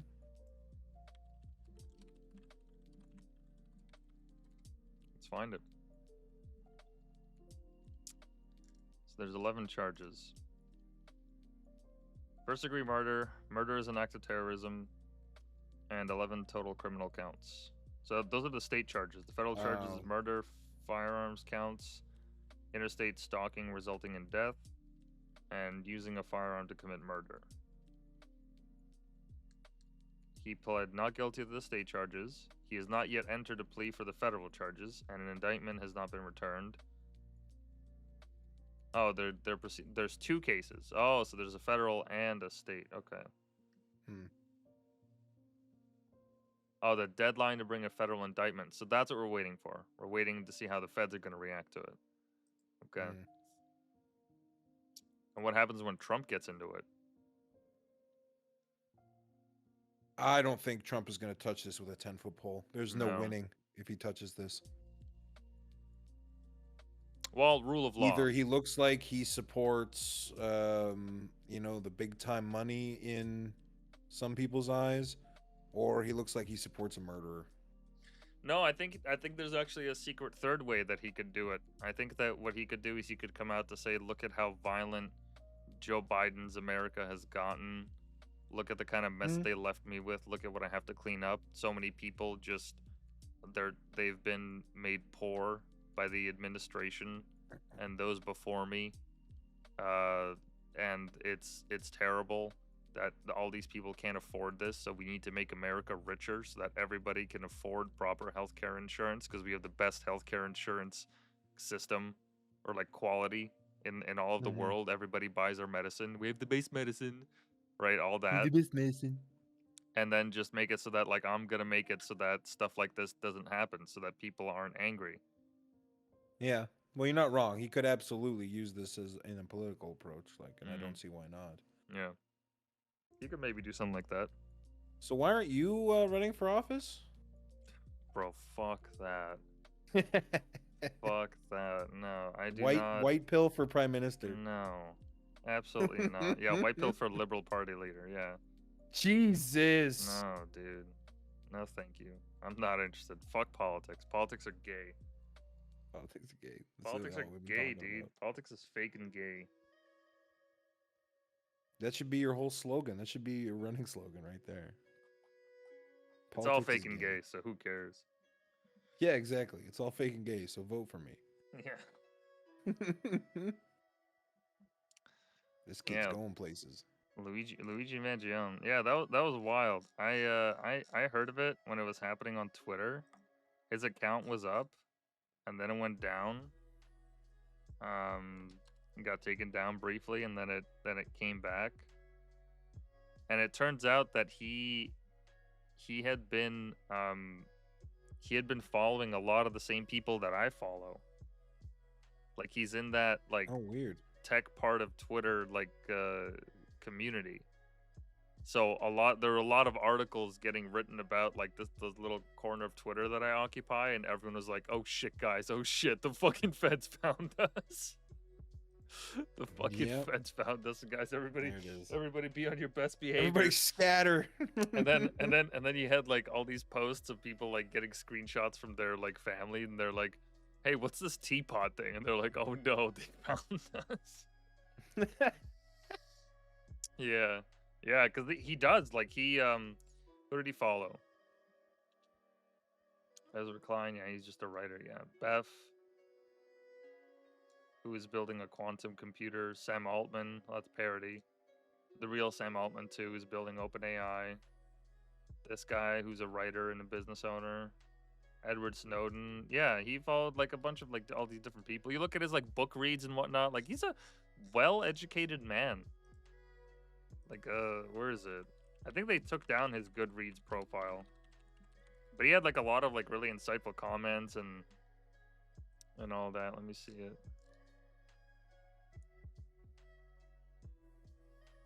Yeah, he read Industrial Society and Its Future by Ted Kaczynski. Infinite Jest, which is a fairly famous book. All these different books. Yeah, but I feel like that reaction is more also memeing on the mainstream media's ability to develop these webs, you know, of being like, oh, the guy who attempted to assassinate Trump, he was a part of this Discord group, so they all must be, you know, like crazy assassins. And it's like, what? No, you can't be making that conclusion. It's the same thing every time they go, oh, the so-and-so who, you know, I don't know, drove through a bunch of immigrants. He is on a certain page on Reddit. They all must be white supremacists. It's like, no, that's not how shit works. Yeah, I mean, the media was just scrambling to make connections, and so some of the articles they wrote were not disparaging, but like I don't know, they just it was so clear that these people were like an outsider to this kind of part of Twitter, and like realistically, there's nothing crazy about it. It's not a cult. It's not a like you're just tapping into different like sections of the algorithm. That's all it is. Like I I wasn't even looking for this like part of Twitter. I just landed in it, and you can too if you just follow enough of these accounts. Like, these people aren't radicals; they're just nerds. They're all No, nerds. but they continue to make the argument that the one rotten apple spoils the bunch. It's like, okay, just because there's one unhinged sociopath in my mathematics group chat, it doesn't mean we're all nuts. Yeah, I don't remember Well, seeing. some of us are here to just talk about math. Like, Yeah, I don't remember seeing a lot of like arguments that like that this part of Twitter was extremist, but they were just talking about it. They were just making note of it. no. So, But you that's know, how I yeah. feel like their reaction was, like the whole like, oh, they found us, everybody run scatter. It's like it's memeing on that. Oh yeah. Because Absolutely. every time something like a tragedy happens, they always go back into like, oh, they followed so on Twitter. They mentioned, what was it? Who was it who mentioned Jordan Peterson or whatever? And then Jordan Peterson had to sit through an interview where they're like, oh, so a lot of white supremacists relate to your material. And he goes, what the fuck? What do you? Where the fuck did that come from? Like, I don't remember that. I don't remember white supremacists relating to his was stuff. it? I but don't would- even remember if it was Jordan Peterson. There was somebody. But yeah, no, I think it was Jordan Peterson. that's definitely been done. Yeah. Before. It's like this, it's creating that web of connections between everybody. So that's what all I was saying. It's like, Well, no, yeah. oh no, they found us, run. And it's like, yeah, because you have to, almost like criminals, because you're gonna be lumped in as one of them. Well, there was this the one of the worst examples of it. I want to see if I can find. Here it is. Yeah, this is in 2022 when Pierre Poilievre's YouTube channel, whoever manages it, used the hashtag MGTOW, which stands for Men Going Their Own Way, which is associated with the male supremacist movement that advocates for men to separate themselves from women entirely, which is an extreme reaction to have to getting dumped by your high school sweetie, but all right. Point is that they use this hashtag to get certain views, and it's like, okay, well, you're clearly trying to grab that audience, which is not like, that's not the kind of people that you should probably be associating with if you're a political party. Okay, fair point. But they tried to put the blame on Pierre as if he's the one sitting there at like 11 p.m. on a Tuesday night, the day before he goes up to make a speech at Parliament, and he's putting all these different tags up on the YouTube show. Like, what? Dude, this guy's got kids, I'm pretty sure. He's got shit to do. He's not doing this.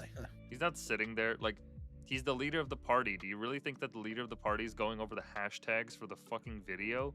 No. They Hell just hired yeah, some, just like a regular YouTuber. yeah, like they hired some zealous intern or whoever is in charge of his fucking media relations. Some Like, goddamn Zoomer. yeah, like I'm not even defending it. Like, that's, like I said earlier, it's probably not even it doesn't look like a good thing to do as a political party. It's just the optics are not great. Like, it makes the optics are not great. Well, I'm using their fucking language. Okay, like I'm blending in. It doesn't look great. It's not a good look if you're associating with fucking with those kind of people. I mean, essentially they sound like misogynists.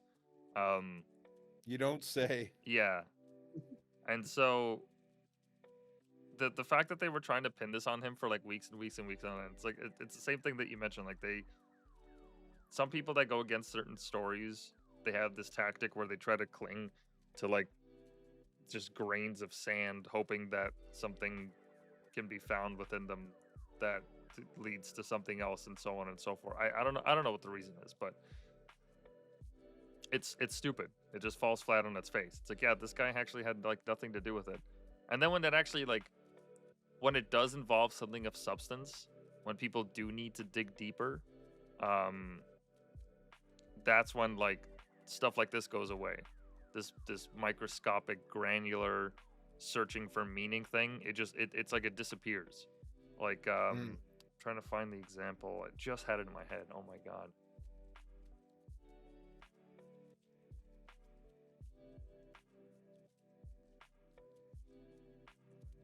Fuck. I mean, the closest thing I could think of is when they invited that Nazi to Parliament. Oh yeah. Like when they invited and celebrated that Nazi. It's like, okay, well, you guys can chide Pierre for a hashtag on a YouTube video. You brought a fucking Nazi to Parliament, which like a quick Google check would have probably told you I who shouldn't he be is. laughing at that. Well, it is funny. It is kind of funny that happened. And no consequences. Like nobody was calling the liberals Nazis. Nobody was like saying anything. Nothing. Like you guys literally you invited him and Zelensky clapped beside him. Like what the fuck? Like 3 instances of Nazi symbolism at the convoy, and oh, they're all Nazis. You bring in a literal Nazi, and you're not Nazis? Explain to me how that one. How the fuck does that work? Yeah, like are we gonna follow the same standard here, or what are we? No, What are we doing? no. Do as I say, not as I do. Rules for you, not for me.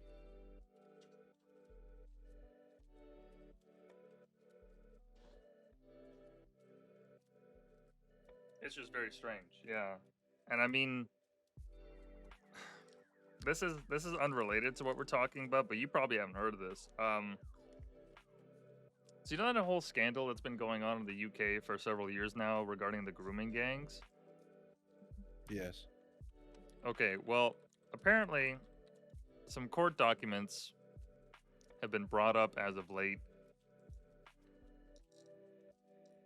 And it is much worse than we thought it was. Like, much worse. There was one story Yeah. where... Let me see if I can find the screenshot of Well, this. You and I were talking about the other one there. And the little snippet you gave me on Discord was just fucking disturbing, so. Well, there was a story that I read where this girl got raped and then she like ran away from the rapist or something, and this man that offered to give her a ride, he ended up raping her with his friends, and then she tried to escape again and found a third man, and he raped her also. Fucking hell. Like where is this?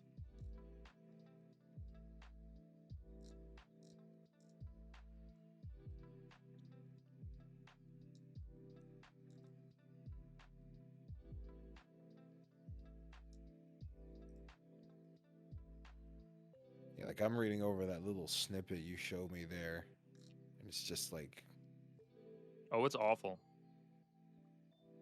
like the one part that was just fucking like the first of all, the raping aside, but the next one was like she threatened you with your lock knife. Your reaction was to pick up a baseball bat with a silver metal handle, strike her on the head with it, and then insert the baseball bat inside her.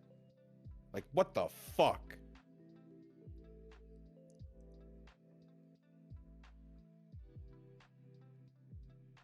Yeah. That's one line. I'm not even reading the rest of it. That's one line.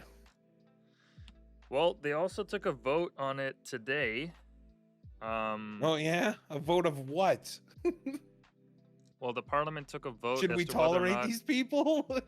no, as to whether or not they need to investigate it, and the vote was lost 111 to 364.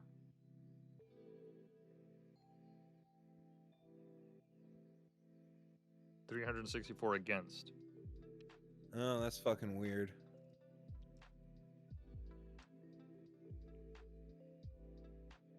What the fuck, man? What do you mean? Should these be investigated? Of course they should be investigated. Yeah, there have also been How can cases, you even know what the fuck is going on if you don't investigate? there have also been cases where the fathers that were trying to enact not vigilante justice, but like track these men down, they've been arrested. Yeah, I've heard some stories of that. Yes. Yeah, it's what it's looking like is for the sake of diversity and not looking racist. police turned a blind eye to actual, like, legit, just non-stop rapes.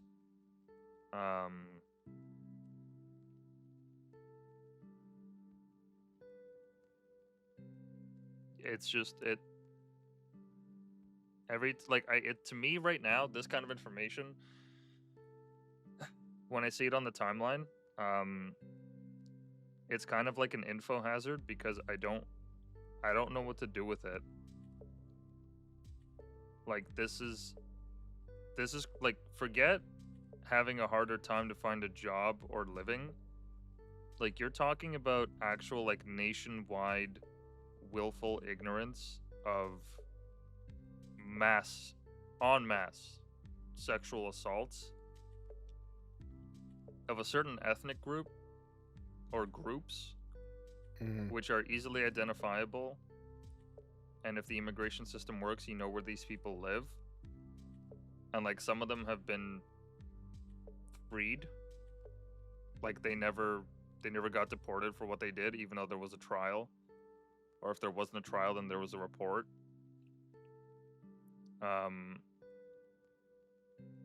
Like, they're still in the country, the same people that perpetrated all this. And now the politicians that are in charge of it are telling people that, like, oh, I'm not gonna... Because Elon Musk has been raising a stink of it in the last, like, week or so. Like, he's been really going into it and posting nonstop about it, where, here, let me see it. UK grooming Musk. There's a video of, let me see it here. Yeah, here it is. So just listen to this.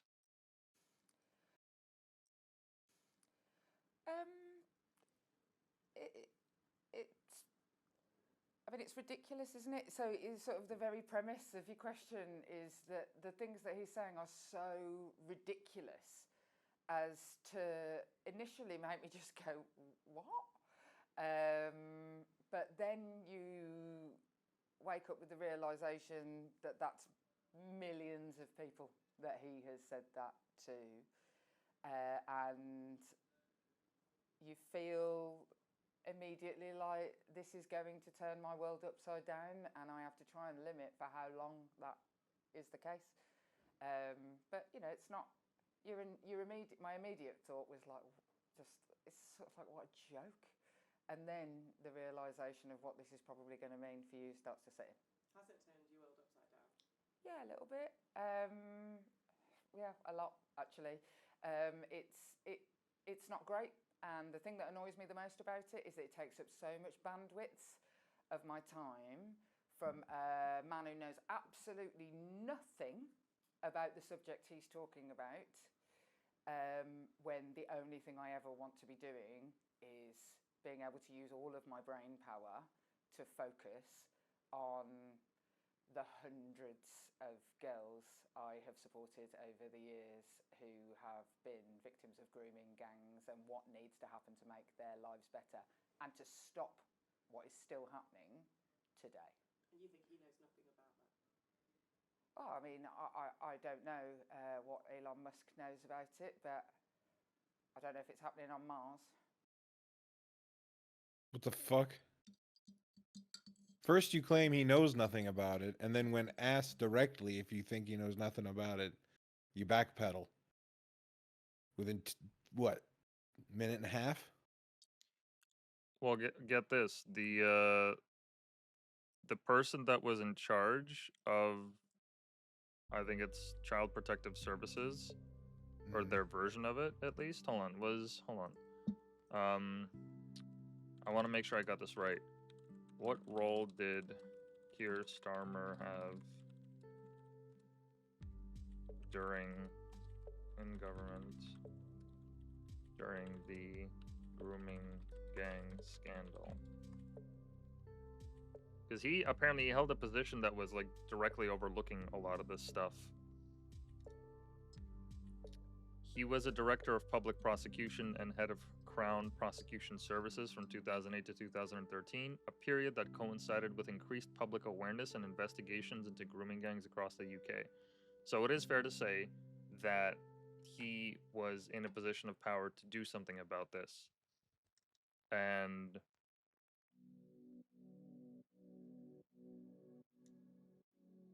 yeah.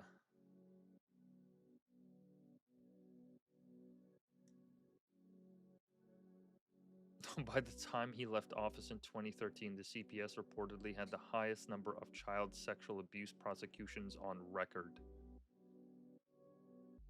That's not a Jeez. good thing to brag about. No. Because if that's how many you prosecuted, how many have not been prosecuted? And if it's at a peak, that And how means high that is your the ratio? Yeah. yeah, your prosecutions aren't helping. No. Wow.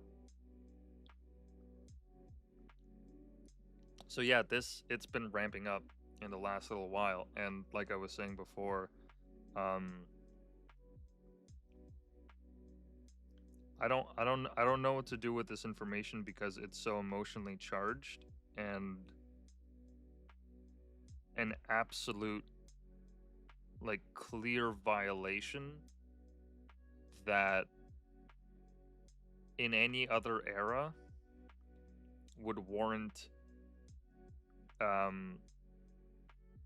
the dissolution of government either by legislation or by force from the people. Because I mean, look, if Mexico had a huge problem of pedophiles and rapists coming over to America to the point where like the government was trying to actively cover up how much of this is happening, or at least trying not to prosecute. Like there have been multiple cases where like the girls were found raped, and because they were drunk because they were given alcohol, they were arrested for public disorderliness. Yeah, you told me that. Right? So like That's outrageous. How broken does the system have to be for that to happen? There was another case where a girl this one was That's like being fucking date raped. Or not date raped, roofied. Roofied, and then being arrested for having drugs in your system. It's like, what? Yeah, just minus the rape.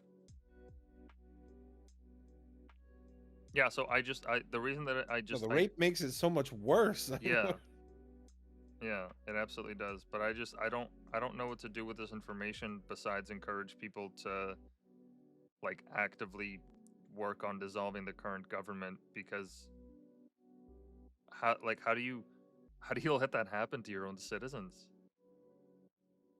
To defenseless young girls, to children. No, that's diabolical.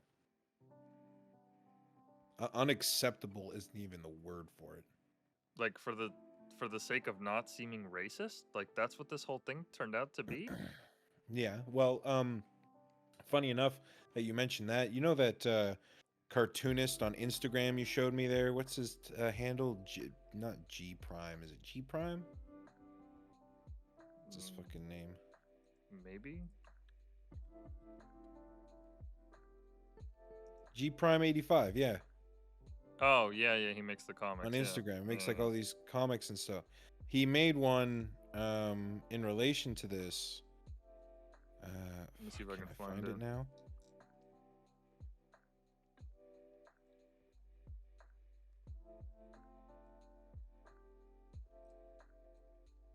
Come on. Here, I'm scrolling as well. Let me know if you can see it.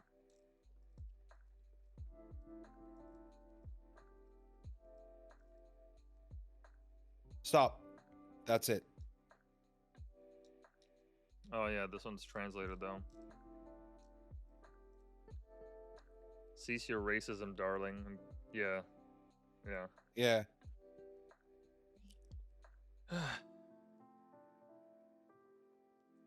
Yeah, this is what they expect.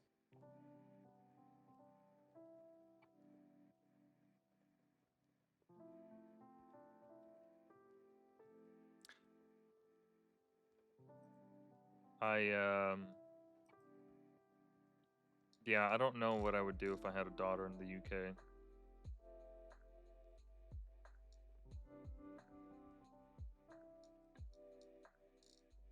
I don't know what I would do. Move? I don't know. Yeah. Yeah. Because it's not safe.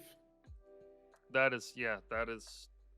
I'm at a loss for words when it comes to this story. I don't really, I can't really, I can't advocate for any change that doesn't result in some sort of violence.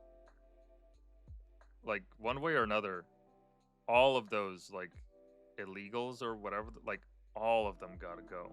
Immediately. Immediately. All of them gotta go. Every single one of them. Every single one of those migrants that's from that kind of place, that's what I would do. Like, bro, you're having a problem to the point where, like, hundreds of young, innocent girls are getting affected by this one ethnic group. If you don't have your papers and you're part of that group, sorry. Like, don't blame me. That's, like, that's where you come from, man. I'm not, like, why would you even risk importing people like that into your country? Or letting them come across the channel or from wherever they came from, and if they don't have their papers, like, no. Shut that shit down immediately. No illegal immigration from that region of the world whatsoever, or if you're of that ethnicity, no. Because How about just no? Whatever happened to just no illegal immigration? Like, I don't understand where that rule went. well, it's like You it's just let that one slide. It's gonna happen. Just it just has to be minimized. Of course, yeah, of course it's going to happen, but that doesn't mean you, like, first of all, actively advertise it. Second of all, Canada, what the fuck is our university system doing, bringing illegals in, and then having them, like, do you hear about that? How Canadian universities were blamed for illegal immigrants going into the U.S. No. How Canada would bring in immigrants as students, and then those students would just fuck off and cross the border into the States, and now they're illegal. I haven't heard of it, but I believe you. Yeah, I saw a story written about it. Story written about it, or did CTV report it? I can't even remember now. But yeah, it's like, I don't understand what happened to this. Of course, illegal immigration is going to happen. Of course, there are always going to be criminals. Of course, there's always going to be thieves. There's always going to be somebody murdering somebody else. Of course, it's going to happen. But that doesn't mean you just let it without consequence or any sort of forethought. It's the same thing with America's fucking border with Mexico. Like, they're just letting that slide, and it's not going well. Yeah, I wasn't able to find a news story. It'll take some digging, but regardless, look, we've gotten far too comfortable in the West, and we've forgotten that a lot of parts of the globe do not share our ideals and have the same values that we do. And I'm speaking as an immigrant, so I'm not. That doesn't by default make me against immigration, but just on principle alone, I'm not obviously against immigration, because without immigration, you can't. The population is not going to sustain itself. So then you just kind of have to make your picks and choices over where you get your immigrants from and to what extent. And naturally, right, like, this is an uncomfortable topic to broach these days, but not all cultures are equal. Not all cultures hold the same values. And if you're trying to build if you're trying to build a society that's based off of shared values, that's you based need to off share those values. Well, yeah, you need to share those values, and those values have to be: don't rape, murder, or injure people. Seems pretty basic. Like, just like 10 Commandment type shit. Not asking for a lot. Yeah.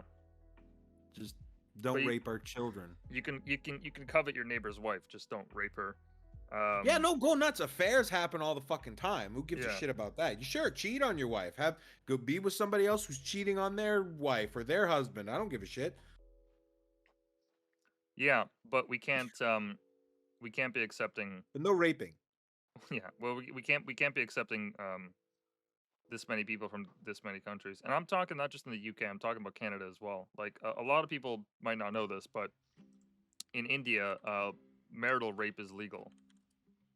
Let me see if I can find it just so I can back up my words here. What was there was a video the other day of an Indian guy who yeah. Marital rape is currently not criminalized for adult women. And here's a story from CBS this past October in 2024, where the Indian government formally opposed the bid to criminalize marital rape. So, look, there's a lot of really, really, really smart people that come from India that work here that end up like running these jobs. Like Perplexity.ai, I'm pretty sure, is run by we're not India. shitting on Indian people. No, but like that's we're just the saying thing. you clearly don't share the same values as we just saw from that story where you denied the criminalization of marital rape. It's like we don't see the world the same way. And I'm sorry, but that's just how it is. Well, hold on. Is he Indian? I would assume so by the name, but I don't want to be racist. Yeah, he's of Indian origin, right? But there's a difference between getting somebody that's like coming to work for their bachelor's, or somebody that already has a degree, or somebody that has an idea or a business. Like the point is, there's thresholds. Or somebody who's actually interested in our culture, you know? Yeah, and there's thresholds that we have to meet, right? There's a lot of smart people from Taiwan. There's a lot of smart people from Brazil, like smart people can come from anywhere. Yeah, it's not limited geographically at this point. You're gonna have higher rates, obviously, depending on which nation you go to. But the point is that you want to maximize for that, and we're not really maximizing for that. And it becomes even weirder when you look at potential political motivations of certain parties wanting to do that. Like, why was the Biden administration paying for airfare and hotel stay of people that are not even citizens? Meanwhile, their homeless vets are fucking starving on the sidewalks as people step over them. Like, that's not really fair at all. Those people at least fought for the country. You know, you can argue about the wars and whatnot, but they paid their price. They went overseas. They did their duty. I feel like they would deserve, 4 walls and a roof over their heads with some running water and a toilet. Yeah, maybe. Just maybe. With some heating and basic food and a TV. Like, Again, I don't not know. asking for a lot.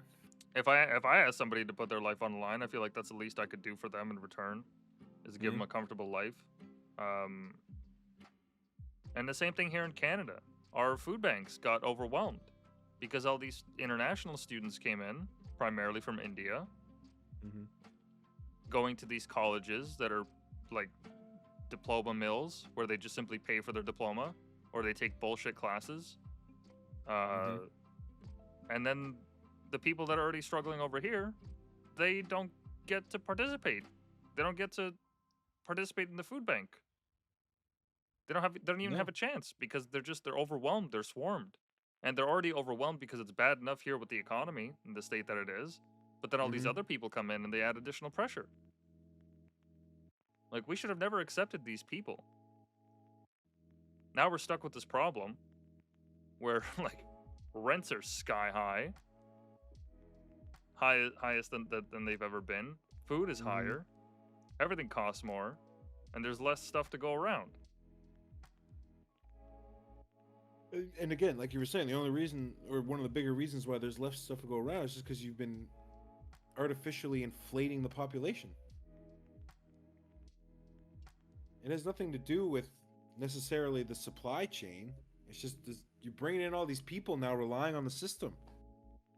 Yeah. Absolutely. And I really strongly disagree with this narrative that like, oh, but the people that live here, they're not reproducing at the rates that we need them to. They're not having enough kids. It's like, okay, well, that problem isn't solved by fucking swarming the nation with more immigrants than it has ever seen in its entire history of existence. The answer to that would maybe be, okay, should we take a look at incentivized?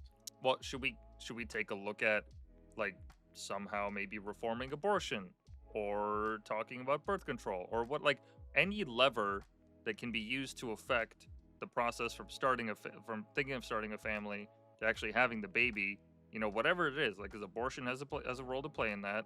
So do birth control pills. So does the cost of a family, right? Affordability, wages.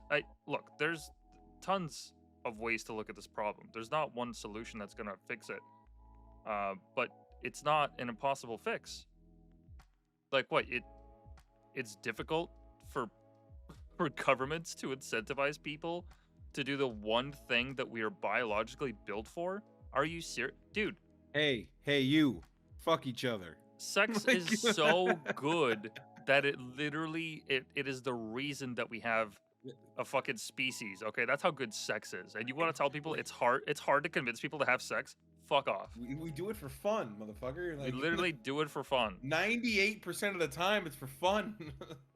Like, it's hard to just make that affordable. It's hard to make that a lasting thing. Like, come on. That's bullshit. That's utter bullshit right there.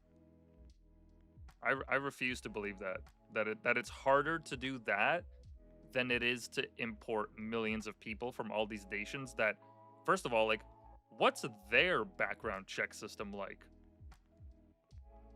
Do they have a comprehensive system of tracking all the crime that they have going on over there? And forget that. You ever seen footage of people driving in India? Do you really think when they get over here, they immediately assimilate to what it's like to drive in Canada? Oh, come on. Absolutely. What do you mean? Look. They got you've seen the video of those dirt roads with them fucking four-way intersections? Put like India four-way intersection. Yeah, there you go.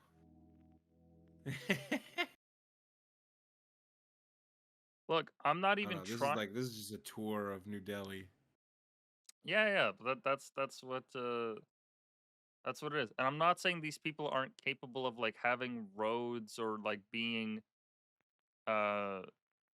fine, upstanding citizens. I grew up with fucking immigrants from all over the world. It's one of the beautiful things here in Canada. But there's a point where that shit gets to be too much, and you can't have that. Like, look, people just walking across the bus, just going. This guy in the Suzuki isn't even in a lane. Like, yeah, like everyone's just making. Like, look at that! What is that guy doing? Yeah, that's wild. And just cutting through. Yeah, there's no, these no guys lanes. Are like, the lanes. They don't give a shit. Like, there's no lanes, barely. Oh, look, they just went like 5 cars wide, 4 cars. Where's that guy going? Yeah, Holy everybody geez. Just switching lanes. These guys on friggin' like motorcycles and the scooters and shit. These guys are crazy. Yeah, and this is mild. Oh yeah, this is mild. There was a great clip of was it Top Gear, the original Top Gear, the BBC crew.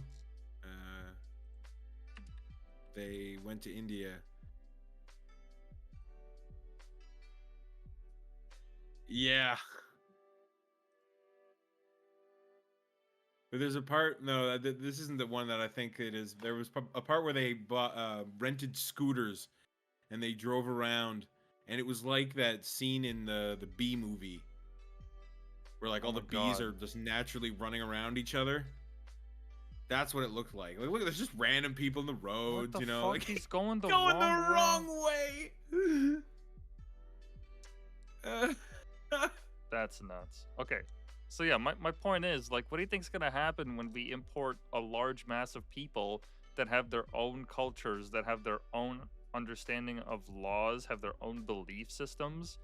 When you import people like that to a land that has different ideals and different, I mean, everything, language, everything, there's a point of assimilation that has to happen.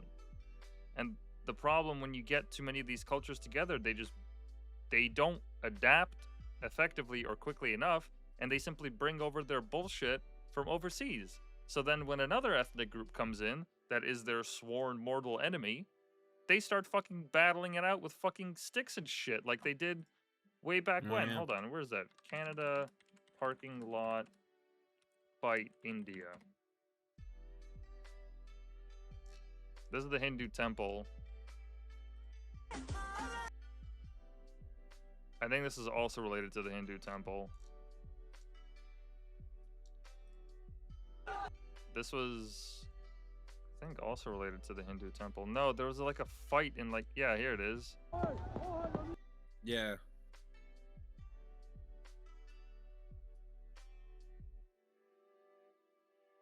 Like, get this shit out of here, man. I like that Hindus and Sikhs are having a battle in Brampton parking lot. What the fuck? This is like the most messed up headline I've ever read. What does this have to do Makes with anyone? no sense. What does this have to do with us? That's the problem. Take this shit elsewhere, man. Seriously, like that's just it Yeah. has no bearing. Has no bearing on what on what Canada is, and has nothing to do with Canada or Canadian culture. I've never seen any fucking Protestants and Catholics fight it out in the fucking the parking lot. Like, I've never seen that. What are you talking about, man? I go down to the old Amish farm and have it out with the old man Jebediah? every other weekend, you know? Yeah. Jebediah? Me and Yeah. Josiah just going at it. Jebediah and all them. Jebediah Osiah? Yeah. Whatever. He's not on the internet. He don't know. That's true. Yeah. Like this kind of behavior does not belong in Canada whatsoever. At all. Like, this should not be happening. Has nothing to do with us. Has nothing to do with us. And has nothing to do with what it means to be a Canadian. Like, this is so stupid. You want to riot because we lost a hockey game? Have at it. That's Canadian, all right? That's what we do, all right? We're a very targeted, violent people, okay? We specifically target our violence so that when Vancouver loses, that's when we go at it, okay? When the Leafs lose, we just kind of, well, you know, that's what happens with the Leafs. We just kind of let them have that. But it's funny that you mentioned before, like, culture and all that, because you and I have talked before about Canada and its culture. Like, let's take values and put them aside for a second, because values are something we all share. I would say, despite culture, right? Like, regardless of your ideologies or who you pray to or your creed or upbringing or whatever. Fuck, this is a tough one. We all in Canada, we all agree killing people is bad. Let's put it that way. Okay. Well, we at least But then agree as a that culture, if you kill someone, you're gonna go to jail. you should be punished. Yes. Yeah. Yeah. Correct. But then, as if you take it like a cultural way, you know, it's not like Canadians. We're all passing on the same stories to our children. We're not, you know, bringing them to church every, you know, Sunday and stuff like that anymore. It's as a culture, Canada is very, let's say, bland in that regard. Because, like, even talking to my Mexican cohort there, he's told me a lot about his culture and what he believes in, what he was taught as a kid, what he learned himself, like growing up and trying to figure out his way in the world and the people around him, the traditions that they keep, and so on and so forth. Like, dude, he's super religious, right? And he refuses to put up a Christmas tree. Because a Christmas tree is linked to a Protestant story about some man who killed his father to marry his own mother, who then died on a tree, and then they put presents under the tree to pray to this guy. Like, he goes, yeah, no, we don't do Christmas trees. And I was like, I didn't even fucking think about that. That's not something we consider. We just go, oh, Christmas? You get a Christmas tree. It's just what we do. We don't know the story. We don't care enough about it. These people do. And these people end up coming here, and like you're saying, in swarms and in droves, and they end up like washing us out, essentially, because we don't have the same like strength and convictions behind our beliefs. as they do. Theirs is a very deep, very cultural, very traditional sense, where we end up getting kind of like just washed out by the flood. I Yeah, don't know. because Just a thought I had coming to me. no, you're absolutely right, and this it absolutely is an issue. This isn't even like I used to struggle with this idea because I thought like, okay, like are we actually venturing into legitimate like racist territory? And at that point, it's if you get into that kind of realm, in terms of like actual like deep rooted racism, that's when you've lost the plot because now you're not really. You're not focused on the problem anymore. Yeah, you're just arguing about stereotypes, um, which do have some statistical backing. But my point is that it shouldn't be this topic should not be as taboo as it is, because at the end of the day, when you have a group of people move into a certain area and they don't share the same ideals or they don't hold the same values in the same high regard, well, unless they're forced to at the end of a gun, they are going to skate by on their own, uh, whatever they hold dear in terms of culture and whatnot, language, as much as they can until they're pressed up against a wall. Like there have been multiple times at my clinic, where I work, where like someone will come in with an emergency on their pet, and they just will not speak English, and it always boggles my mind because I'm like, okay, unless you're literally a newcomer to Canada and this is your first week, you should absolutely like you cannot, absolutely cannot survive in a city like this without having to learn. Like you're gonna be at such a disadvantage because you're gonna find yourself in certain situations where you're not able to speak the language, um, where you have to go outside of your own community, where you're just gonna be helpless essentially, and that's a problem. Like you really just at the basic, even if it's broken English, need to understand some basic words. And I've faced people like that sometimes. It just kind of it surprises me. But then I also remember, well, in certain areas in Toronto, if you stay within a certain block radius for a good portion of your life, you don't really have to. Nope. When everything is nearby and all the local signage is in your language and whatnot, like you don't really have to adapt. And that's typically more so for the older generations, for the people that come over here that are in their 50s and 40s and whatnot. Typically the youngins, because they mix in so much with the schooling and everything, that's not really an issue for like up and coming generations. It's more so for like first wave immigrants and whatnot. But regardless, when a good chunk of these people, or a critical mass, better yet, of these people end up overwhelming or becoming a bigger section of the population than the people that initially lived there, that's a problem. It's a problem if their ideals don't are not shared by the culture where they're at. Like if a bunch of Ukrainians came over, and I mean like en masse to Canada, because they didn't just like come to Canada, they went to Europe and all these other places. If a lot of them like just decided, the majority of them decided to go to Canada, I wouldn't have an issue with it, because I know that at least like a good chunk of these people, they're educated. They come from a place in the Soviet bloc where, just based on my family's history and experience, I know that those people are capable of being hardworking, that they share certain religious ideals, that culturally and legally, their law system is not all that different from ours when it comes to prosecuting rape, when it comes to prosecuting gun violence, when it comes to prosecuting, any of these things. Yes, there would be a language barrier naturally, but they are still considered like technically a part of Europe. So there's a lot of layers of context that would actually fit into Canadian culture. They're also capable of withstanding the weather naturally because they live in Ukraine. So I wouldn't have an issue with that.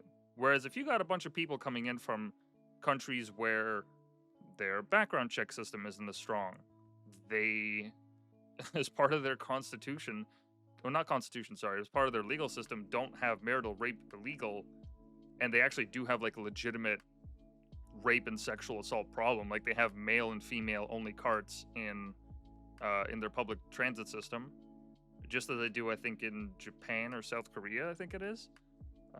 Partially because there's a lot of groping that happens down there too.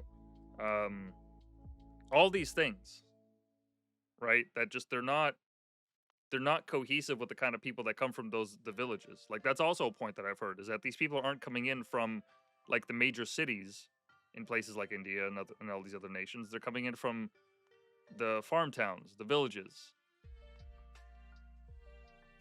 And that's a completely different demographic too. It's not the urban student. It's somebody that's not living in the urban environment. And I mean, for fuck's sake, there's that. Where's that?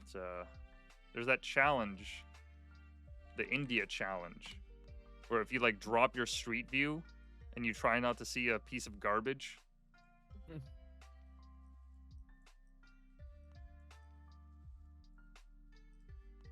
Holy shit, I think we found the first one. I was gonna say, you found one. I think I found one. Well, that's a first.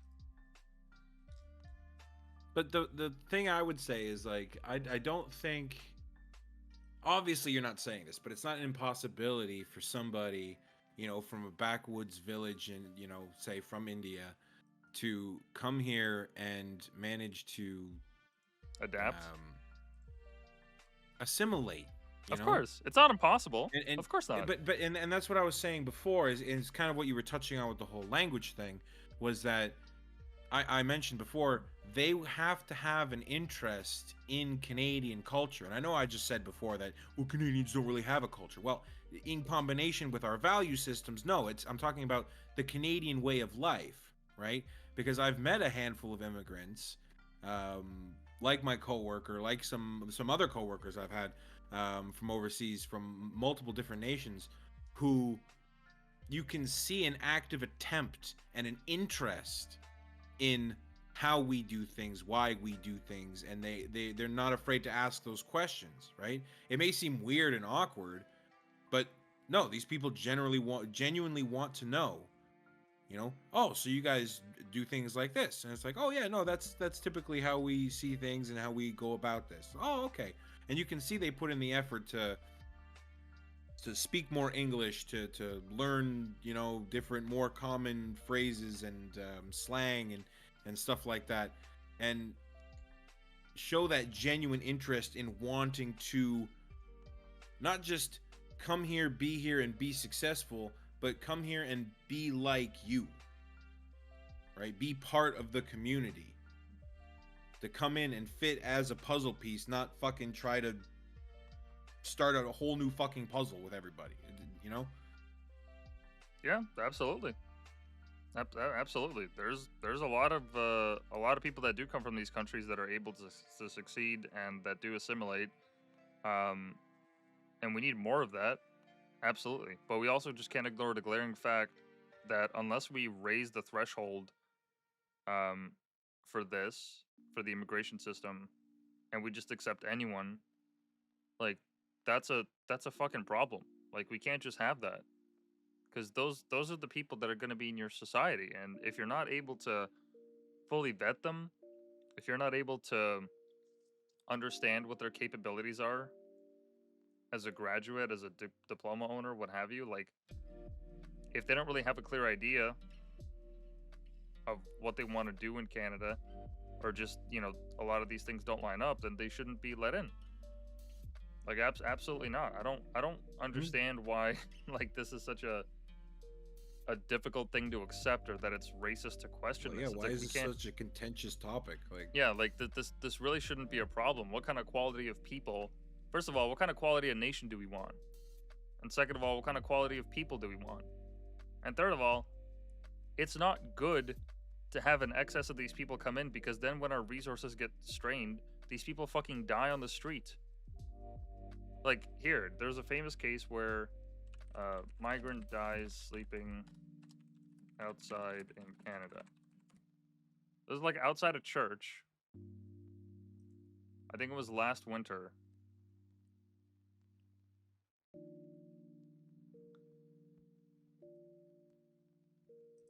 Yeah. An asylum seeker died from Kenya, mother of 4. She waited hours in the cold to be allowed inside a Mississauga shelter, died over the weekend. In her fucking tent. Like, why would this... Why would this be a good idea? Why would it be a good idea to let more of these kind of people in? Like, I'm sorry that you got dealt a bad hand in life. I'm sorry that you have to go through what you're going through. That sounds awful. To escape your country because you're persecuted or what have you. Mm-hmm. Yeah, here's the shelter here. Like, that's awful. I can't deny that. I don't know what it's like to desert your country because of war, to leave everything behind, to see people die, your friends and family, and you have to go to this country where you don't know the language, you don't know anyone. Like, our experience coming here wasn't nearly as turbulent, so I don't know what it's like to go through that. I'm sure it's absolutely miserable and awful. But if we can't even offer you help once you arrive here, then who are we helping? If that person comes here just to die in the cold, I mean, like, that speaks for itself. How could you justify something like that? How could you justify encouraging these people to come here if this is the fate that's awaiting them? Not for look, I'm not extrapolating this to all cases. I'm not, obviously. No. It's an exclusion. It's not the main thing. But when you see stuff like this, yeah, but are we even getting the story right? Because if you go back to Perplexity, it's saying she died in the shower. She spent the night on the floor. The next day she collapsed while taking a shower in the shelter. she spent the night on the floor. She was finally allowed into the lobby at around 8 p.m. And what did the temperature what did the temperature dip to? No. If you She didn't die outside. If you see Yeah, she died inside. Another asylum seeker, a Nigerian man, was found dead in a tent outside the same shelter in November. Yes. Where was that? On same. Oh yeah, Right yeah. there. That was the case that I was looking for. This is actually a different one. So I guess she couldn't get warm enough. Hypothermia, I suppose, or I guess I'm not sure what would have happened there. Despite initially being conscious, she passed away shortly after 4:30 p.m. I don't know what that story is about, but the point is that she died. Yeah. Right, and I'm not saying that there's a lot of these, there's millions of these cases, like, obviously not, but we shouldn't have a system that's so overloaded at a time when Canada is already facing a cost of living crisis. Like, this shouldn't even be a thing. If we're the nation that's supposed to open our arms to these people, why are we opening our arms so wide that we can't even help them? If we're being overwhelmed to the point where some of them are dying in the streets, like, that's awful. Like, I remember there's a very famous shelter in Toronto. Let me see if I can find it. That's Queen Street.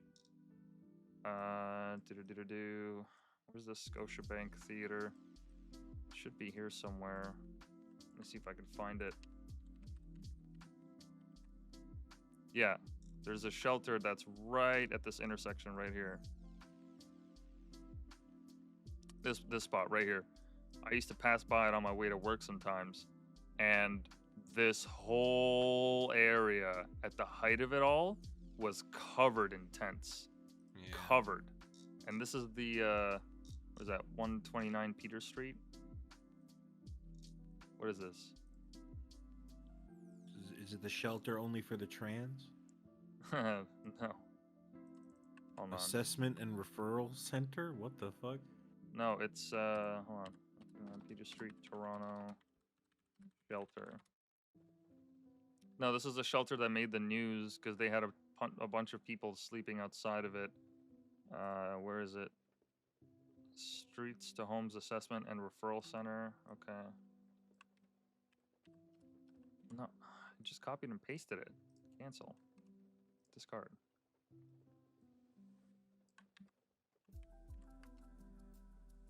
Toronto tents. Yeah, there were news stories talking about. Yeah. Like, bro. Maybe we've taken a little bit too many people. Yeah, shelters are full. Refugees gather outside downtown Toronto Intake Center. This was in 2023. Is this in the summer? When was this? October. Like, the number of refugees recorded in Toronto's shelter system has increased by more than 600% over the last 2 years. Jesus Christ. From 537 in September 2021 to 3,680. Bro, shut it down. That's a fucking problem. Shut it down. 600%? Shut it down. That's 600% Nick, dude. What the fuck, man? That's 600% Nick. You finally got it, right? And I finally heard you. My brain was like, "Oh, I know that reference." Yeah, this is not good for these people especially. It really isn't. If we're not even able to provide them with adequate care, and then how many people are we leaving behind because all the not all the resources, but resources have to be redistributed to them too, and also at a time when charitable donations are going down because nobody is able to afford it, or fewer people are anyway. Yep. Let's not forget about that. Like how much money comes in from just generous donations. And if you don't have money left over, you're not exactly inclined to donate. You're not donating if you can't feed yourself. Exactly. So no, I'm not even angry at these people, and we've said this before in conversation. If I was in their position and if I was stuck struggling in a country like that and I had the chance to come over to Canada and search for a better life, I would do the exact same thing in their position, most likely. That's exactly what that's what my fucking family did. Okay, like we saw a better opportunity, we came here, and we're doing our best to make the best of it. I'm not angry at them. I'm angry at the politicians. I'm angry at the policymakers. I'm angry at the NGOs. Because at the end of the day, those are the people that they define how many people can go across the border, how many we can accept, and how many we can reject. They are the ones that run the system. They're the ones that are making decisions on our behalfs regarding all of this. And for the longest time, we thought that they've had our best interests in mind, and they understand to an extent that we can't just import people en masse, but we can take large enough numbers. And so far, Canada's been doing all right with it, except now in these last few years, all these racial tensions just popping up. Like it's like a season. With the moment that it gets warm out, everyone starts getting the fucking 2x4s out in the parking lots. Like, well, that's what it's become. I mean, if you look at the celebrations at Yonge and Dundas, one of the most like populated areas in the city are Times Square essentially. Over New Year's Day, you could barely see a woman because it's all military-aged males, most of which look like fresh immigrants to Canada. And it's like, yeah, okay, well now the women, from the Middle East. well now the women don't feel safe going out in the downtown core on the night when everyone is out partying. That's a little concerning.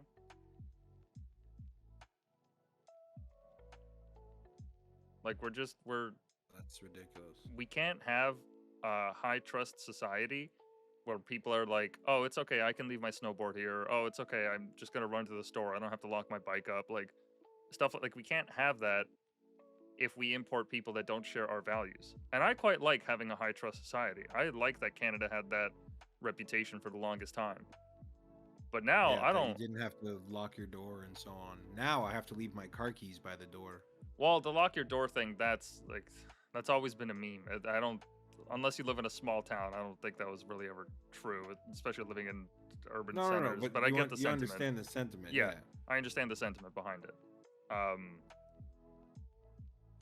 And look, a lot, especially in the Middle East, their culture when it comes to welcoming guests Oh my god, dude! Especially like if you've ever seen footage of like from Afghanistan or like just any of these Middle Eastern countries where people are like travelers going through the areas, like they will gladly invite people into their home and pour them tea and give them like anyone that's traveled in those regions knows that that's typically the welcome that they can give as long as you're not like in an actual like hot zone or dangerous area or you know in any of the dangerous countries.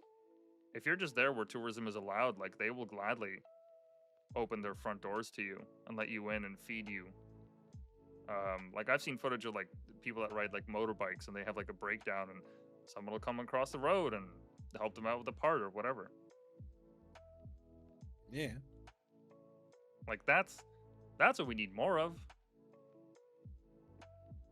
Not this weird random shit where like we're hoping that these people share our values. We're hoping that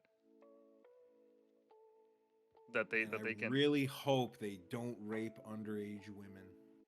Yeah, that man, and that shit in the UK has been going on for like a decade and then some. Like this is not new. Like Tommy Robinson, he's currently sitting in a prison sentence because he published a documentary talking about this. Really? Like yeah, yeah, bro, check this out. Tommy Robinson, you know who that is? If it's who I think it is. This guy's been an outspoken critic of this whole system. He made a documentary that was published this past July, where he met with people like undercover, whether it was security or people that like work in those hotels. He interviewed a bunch of people, like posted all these documents and everything. He's in jail now because of it. He's sitting in he's been sitting in what's it called? It's not isolation, something confinement. Where like they put you in solitary? Yes. Okay, hold on. Let me see if I can find a photo of it. Is it solitary confinement? Yeah. There's a photo of him with a fucking beard. He looks ragged. He looks absolutely ragged. Let me see if I can find a tweet. Grok should be able to give it to me.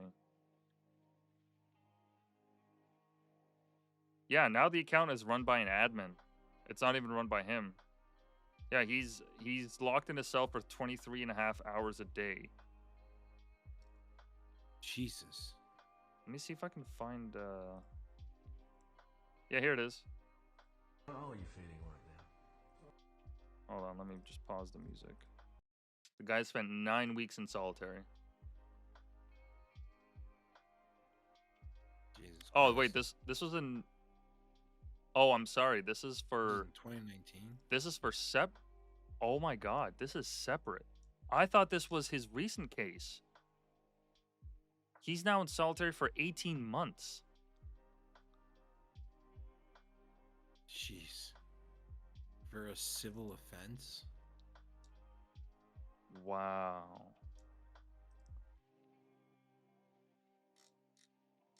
What was Tommy Robinson charged with? The authorities argue that Robinson's notoriety and the potential risks to his safety in the general prison population necessitate his isolation. Hold on. What has Tommy Robinson been charged with?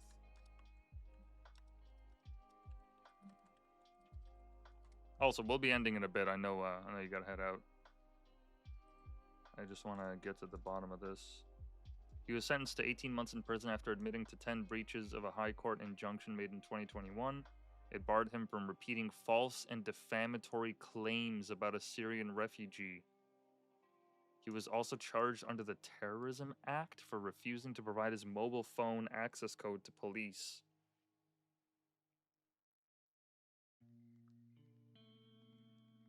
The contempt of court charges stem from his repeated violations, including the releasing of his film, the screening of the film publicly during a rally, and giving 6 online interviews broadcast across different online platforms repeating the false allegations. Look, whatever false allegations he made against a certain case in there, that's to be determined. I genuinely don't know, so I can't say. For all I know, it could be bullshit. But, yeah, like, if he's coming out and saying all this stuff about what's now coming out. Like, he's been talking about this stuff for years, and now it's coming out and hitting the mainstream because Elon Musk has gotten a hold of it and all these other people have. And you're not putting these people in prison that have actually raped these girls, but he has to sit for Like the 18 months whistleblowers? Yeah. in solitary? Yeah. Make that make sense. That's how you know this is full fucking scummy as hell. Like, that doesn't even if he's lying about some of these cases, from the documents that we've seen, Sure. there's a lot of truth to this stuff. Yeah. That's And him being nuts. wrong about one case while at the same time putting a huge spotlight on the overarching problem kind of mitigates everything else, right? But sure, put him in solitary for 18 fucking months. That makes sense. That's nuts. That's nuts. And I mean, look, Jesus Christ, Keir Starmer, did you see the clip of him coming out and saying that, like, oh, all this migration stuff has been by design? You remember that? Yeah, I think we talked about that before. Like, even Keir Starmer is admitting it, and it's like, okay, but like, you were overseeing a lot of that stuff, at least the punishment side of it all. You were sitting on the courts that you were prosecuting these cases. Like, what? You're not separate from it. Yeah. In any case, yeah, that's, you know what, just to finish off this podcast,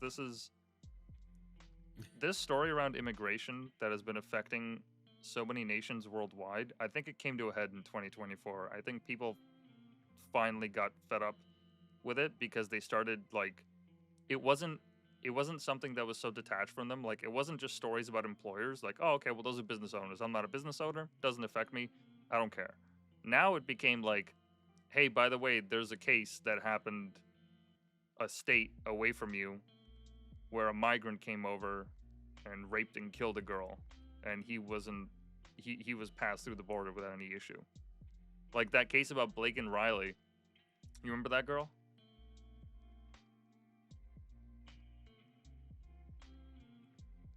It sounds familiar. I can't remember exactly. Yeah, Blake Riley. I think that's her name. No, not the baseball player. No, hold on. Girl named Riley killed by migrant in U.S. Dryly? Dryly. Oh, it is Dryly? No, Lake and Riley. Sorry, not Blaken. Lake and Riley.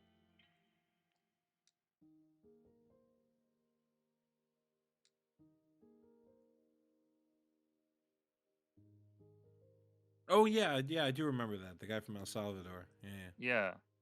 This migrant right here, who apparently in New York, he was charged with, like, beating a kid. And I guess because their systems were so lax, he was, like, let out on bail or some shit. And then he went down south to, like, commit the actual crime. It's like, well, if your enforcement system was actually strong and robust, you guys would have been able to stop him. Yeah. And now that it's like, it's gotten to that point where, like, people's friends are getting affected by this, or just these national stories where, like, okay, this clearly could have been stopped. You guys literally just didn't act in time. I think now that it's hit the mainstream in such a way, now that people are, like, understanding that this isn't about being nice anymore. This isn't about helping these people. It's about looking after public safety, because some of these people are legitimately a public safety concern. I think now that it's hit that level, now people actually care. Yeah, again, now that it's in all of our faces, we're coming to realize. And now that people are more politically conscious, as I said in one of our previous podcasts there, especially, people are beginning to connect the dots and say, yeah, one of the biggest reasons why my life is getting harder is because my tax money is going to this. It's the same thing with, was it Scotland? they were burning The migrant hotels, yeah. Either yeah, Scotland or Ireland, yeah. I yeah, forget it was which. one of the two. Yeah. Yeah, just straight up doing that. Well, Yeah. because there's no active registry of these hotels. I looked into it. There's another guy on Twitter that actually told me about this. There's no active registry. You can't get information on where these hotels are located. And any footage that people have made of like walking into one of these hotels and them asking questions for the staff, they immediately like they call security. They try to get them out of there because they're filming and whatnot. Like they don't want them investigating this or having the public know at all. And I read on the government website and it said, "Oh yeah, it's because of safety concerns." It's like safety concerns. If if a bunch of people move into my neighborhood and they don't share my values and some of them are known to be prehensive to crime or rape, like I want to know. I feel like I should know. I don't want to know. I'm not interested. Like, Well, yeah, let's start no, with that. thank you. Let's start with Like, that. Like who like when did but we at the take a very vote? least, I should be told. Well, I look even on a microcosm example, and I'll we'll actually finish up with this one. I know I know I keep saying that, but during COVID, in my neighborhood, they opened up a hotel and a residence that was supposed to be demolished to homeless because they needed shelter because the shelters were you know max capacity during COVID. So they repurposed some buildings and they paid some hotels to do it, which is shady in and of itself because the hotels got a bunch of money from the city for it. But even all that aside, all these homeless started just getting moved into all these different neighborhoods. And guess what? The drug use shot up, the crime rate went up. There were robberies, people like getting, held up at knife point. And I'm not saying that those people didn't need help uh, or that like putting them into these homes was a bad idea. All I'm saying is like the communities weren't warned. Like we were just simply told like, hey, by the way, this is happening. Not like you guys get to take a vote on what the solution looks like. No. It's just this is happening. We need to make this happen. So this is happening, and you guys are going to be dealing with the consequences. And it wasn't until the consequences hit that people were like, okay, well, why is it for the third time this week we are having the firemen come in because they've been lighting fires inside? Like that happened in my neighborhood there. We just kept having all these firemen come out. It's like what the fuck is going on? Or restaurants getting broken into and having their cash stolen. It's like, okay, well, this is a problem. You can't just move these people in and not have some kind of, I don't know, routine program for them to be busy with instead of just, okay, well, now you guys just live here and you have to check in once a day or some shit. Like, what? Now you're just putting the citizens that live in that region in danger. And it's not good for the homeless either because then, okay, well, so they reoffend. So now what? Like, now they have to go to the jail system, like, after being put up into this place? Like, I don't know. It's just not a solution. It really isn't. It really isn't. And we have to be cognizant of that. And I think more people are, which is good. We're starting to come around to that. Yeah. Exciting news stories of 2024. Here's to an interesting 2025. Yeah, we didn't even get to like half the shit that happened, but I like how we completely diverted off the fucking. Well, because this shit matters, man. This shit matters too. Like this, all these things about what it means to live in a nation and to have a cultural identity and what values, like this is important. This is vital. Agreed. This is of the utmost importance because we've moved away from that, and ever since then, I don't know what to tell you. Things haven't gotten better. Yeah. So yeah. You can't argue that. Here's hoping things improve. Yeah. Thanks for everyone tuning in. Appreciate you staying late. I know you gotta head out to work tomorrow, so thank you for that. Yeah, no, always a good time. Yeah. And we'll see you guys next week, probably around the same time. Like I mentioned at the beginning of the podcast, if you want to get any notes or updates regarding everything related to the Whitepill project, just head to bio.link/Whitepill. That'll have all the links for the podcast on Spotify, YouTube, Rumble, Apple Podcast, and everywhere else. You can go look for yourself. So yeah, thanks again, and see you guys next week.